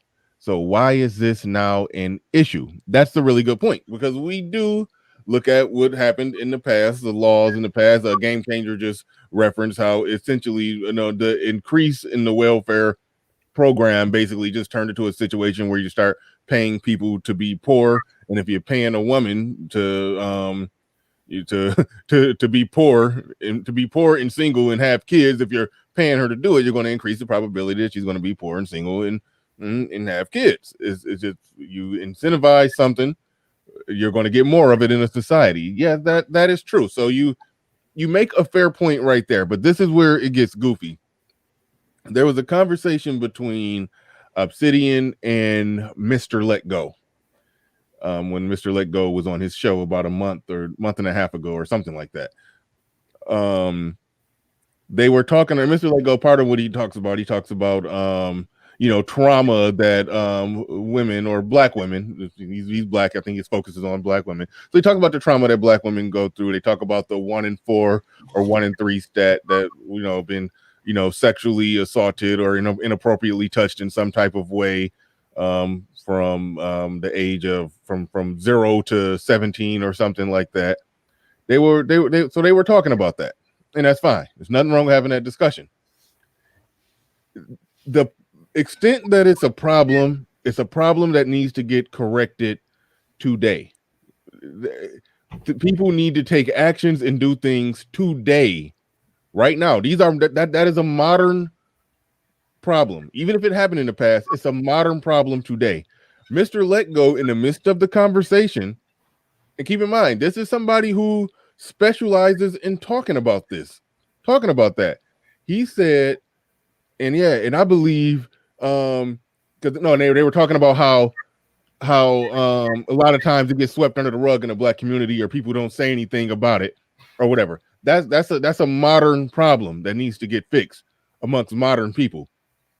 He brought into the conversation out of nowhere, and I believe that started, during slavery, when a young girl would be I don't want to use the words or whatever, by the master or overseer, and then nobody would say anything. And I think that's what's still going on today. We're not saying anything when it happens, and I'm like, dude, what are you doing? Like that has those two things are not connected. You can't go dig into 200 years ago circumstances in a life that's completely different from the circumstances in the life we live right now, and try to connect those two things. And it's like when we're doing that, it's personal problems happening in a house amongst family where Uncle Touchy is touching on one of the kids, and then the family sweeping it under the rug. That is a modern issue that needs to get corrected. That's a problem that needs to get corrected. And we don't have to go to slavery to correct that problem. So it gets goofy when we start doing that. Now I'm gonna have to jump off real quick, Bernard. Okay. Oh well, we at the 3 hour mark, so I mean we can almost wrap it up if you. But yeah, so I kind of dropped it in the back chat, but anyway, I got a meeting in 10 minutes, so that's still quite enough time. All right, yeah, we'll go ahead and wrap up then. But yeah, so it's one thing to say that okay, these policies happen and these cultural movements happen, and that change the entire country, that change the entire culture, and we're kind of in the aftermath of that. I mean, that's one thing. That is one thing.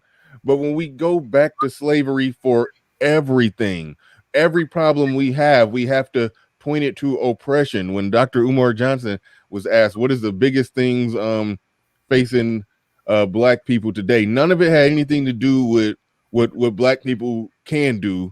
It all had to do what people are doing to us or what somebody has done to us in the past. And when that's the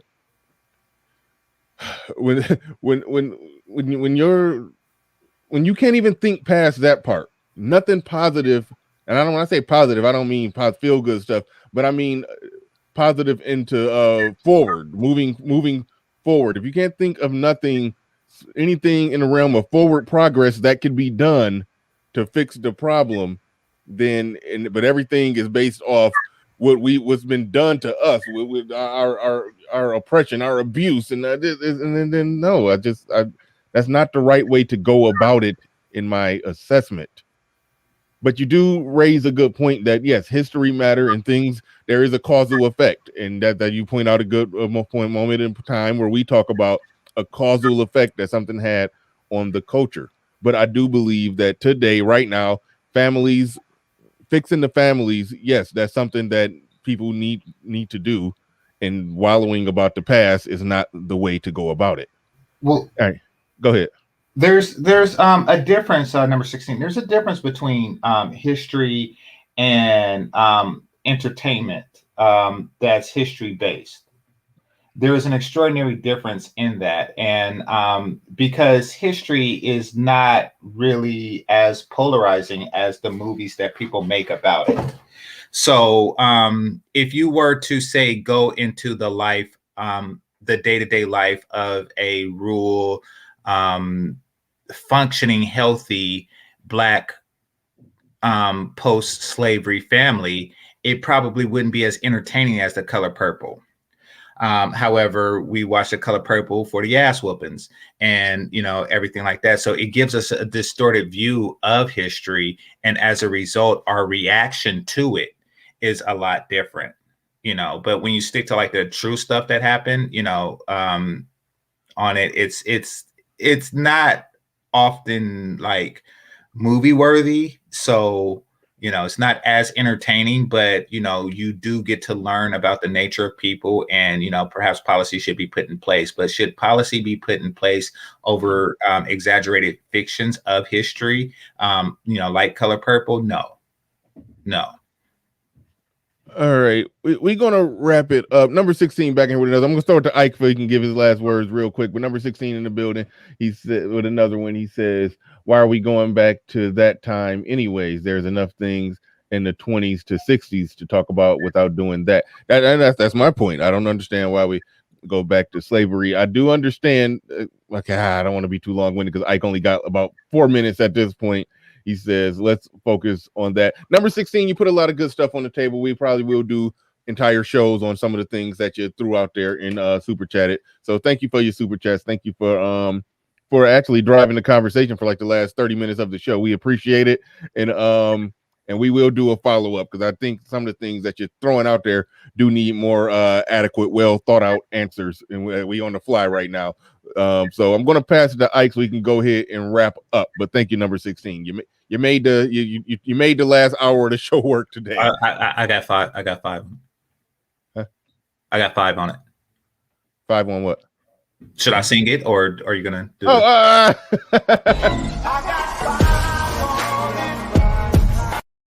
No, I've heard you sing before, Game Changer, so I'm good on that. Yeah, I didn't want to. I don't want to leave on that note. Yeah.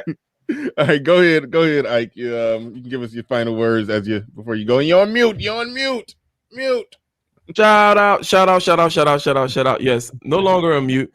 Shout out to, again, number 16. Shout out to Game Changer. Shout out to Bernard. Great conversation today.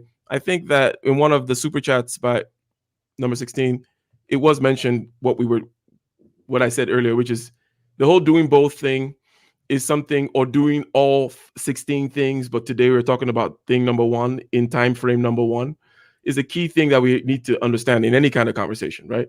So I like how, Bernard, you mentioned that you're talking about there's a difference between actionable, like playing a video game. Like, I got to jump over the flame right now. I can't sit here talking about whether the flame was sent by the little turtle or by Bowser the boss. It's like, I just got to jump over the flame. We'll figure these other things out also, right? But when we're talking about, and just like our first conversation about fixing society was about what people can do, immediate people, and then we broadened it out, right? So we have to always got to remember frames of time, contexts of space and time, and also what exactly it is we're focusing on. So today, basically from a personal side, how to get out of that fog whereby you don't have control, you feel like you don't have free will. We use the whole post-nut clarity as a very good focal point for having that whole conversation. But it is assumed that you're doing other things in your life as well, right? Mm-hmm. But that there's just the way you operate as an individual is not the way you operate in a group. The general and the soldier have different. The soldier doesn't want to die. He thinks, hey, I may die. But the general knows that some soldiers will have to die for the cause. In other words, there's always levels of analysis, the positions, and so on and so forth. And we should always assume in good faith that we're also addressing the others. Today, we're focusing in a particular context, in a particular frame, particular narrative, in a particular scale. So with that, that's all I got. You guys can continue this great conversation, but until next time, I'm gonna have to check out. All right. Thanks. Thank everybody. We about to wrap this up. Game Changer, don't go nowhere. I do want to talk to you about something off the air. But all right, everybody. Thank you, everybody, for participating in the show today. Who like, share, subscribe, hit the super chat, cash app, anything you did. I appreciate you. And with that said, we are out of here. Peace.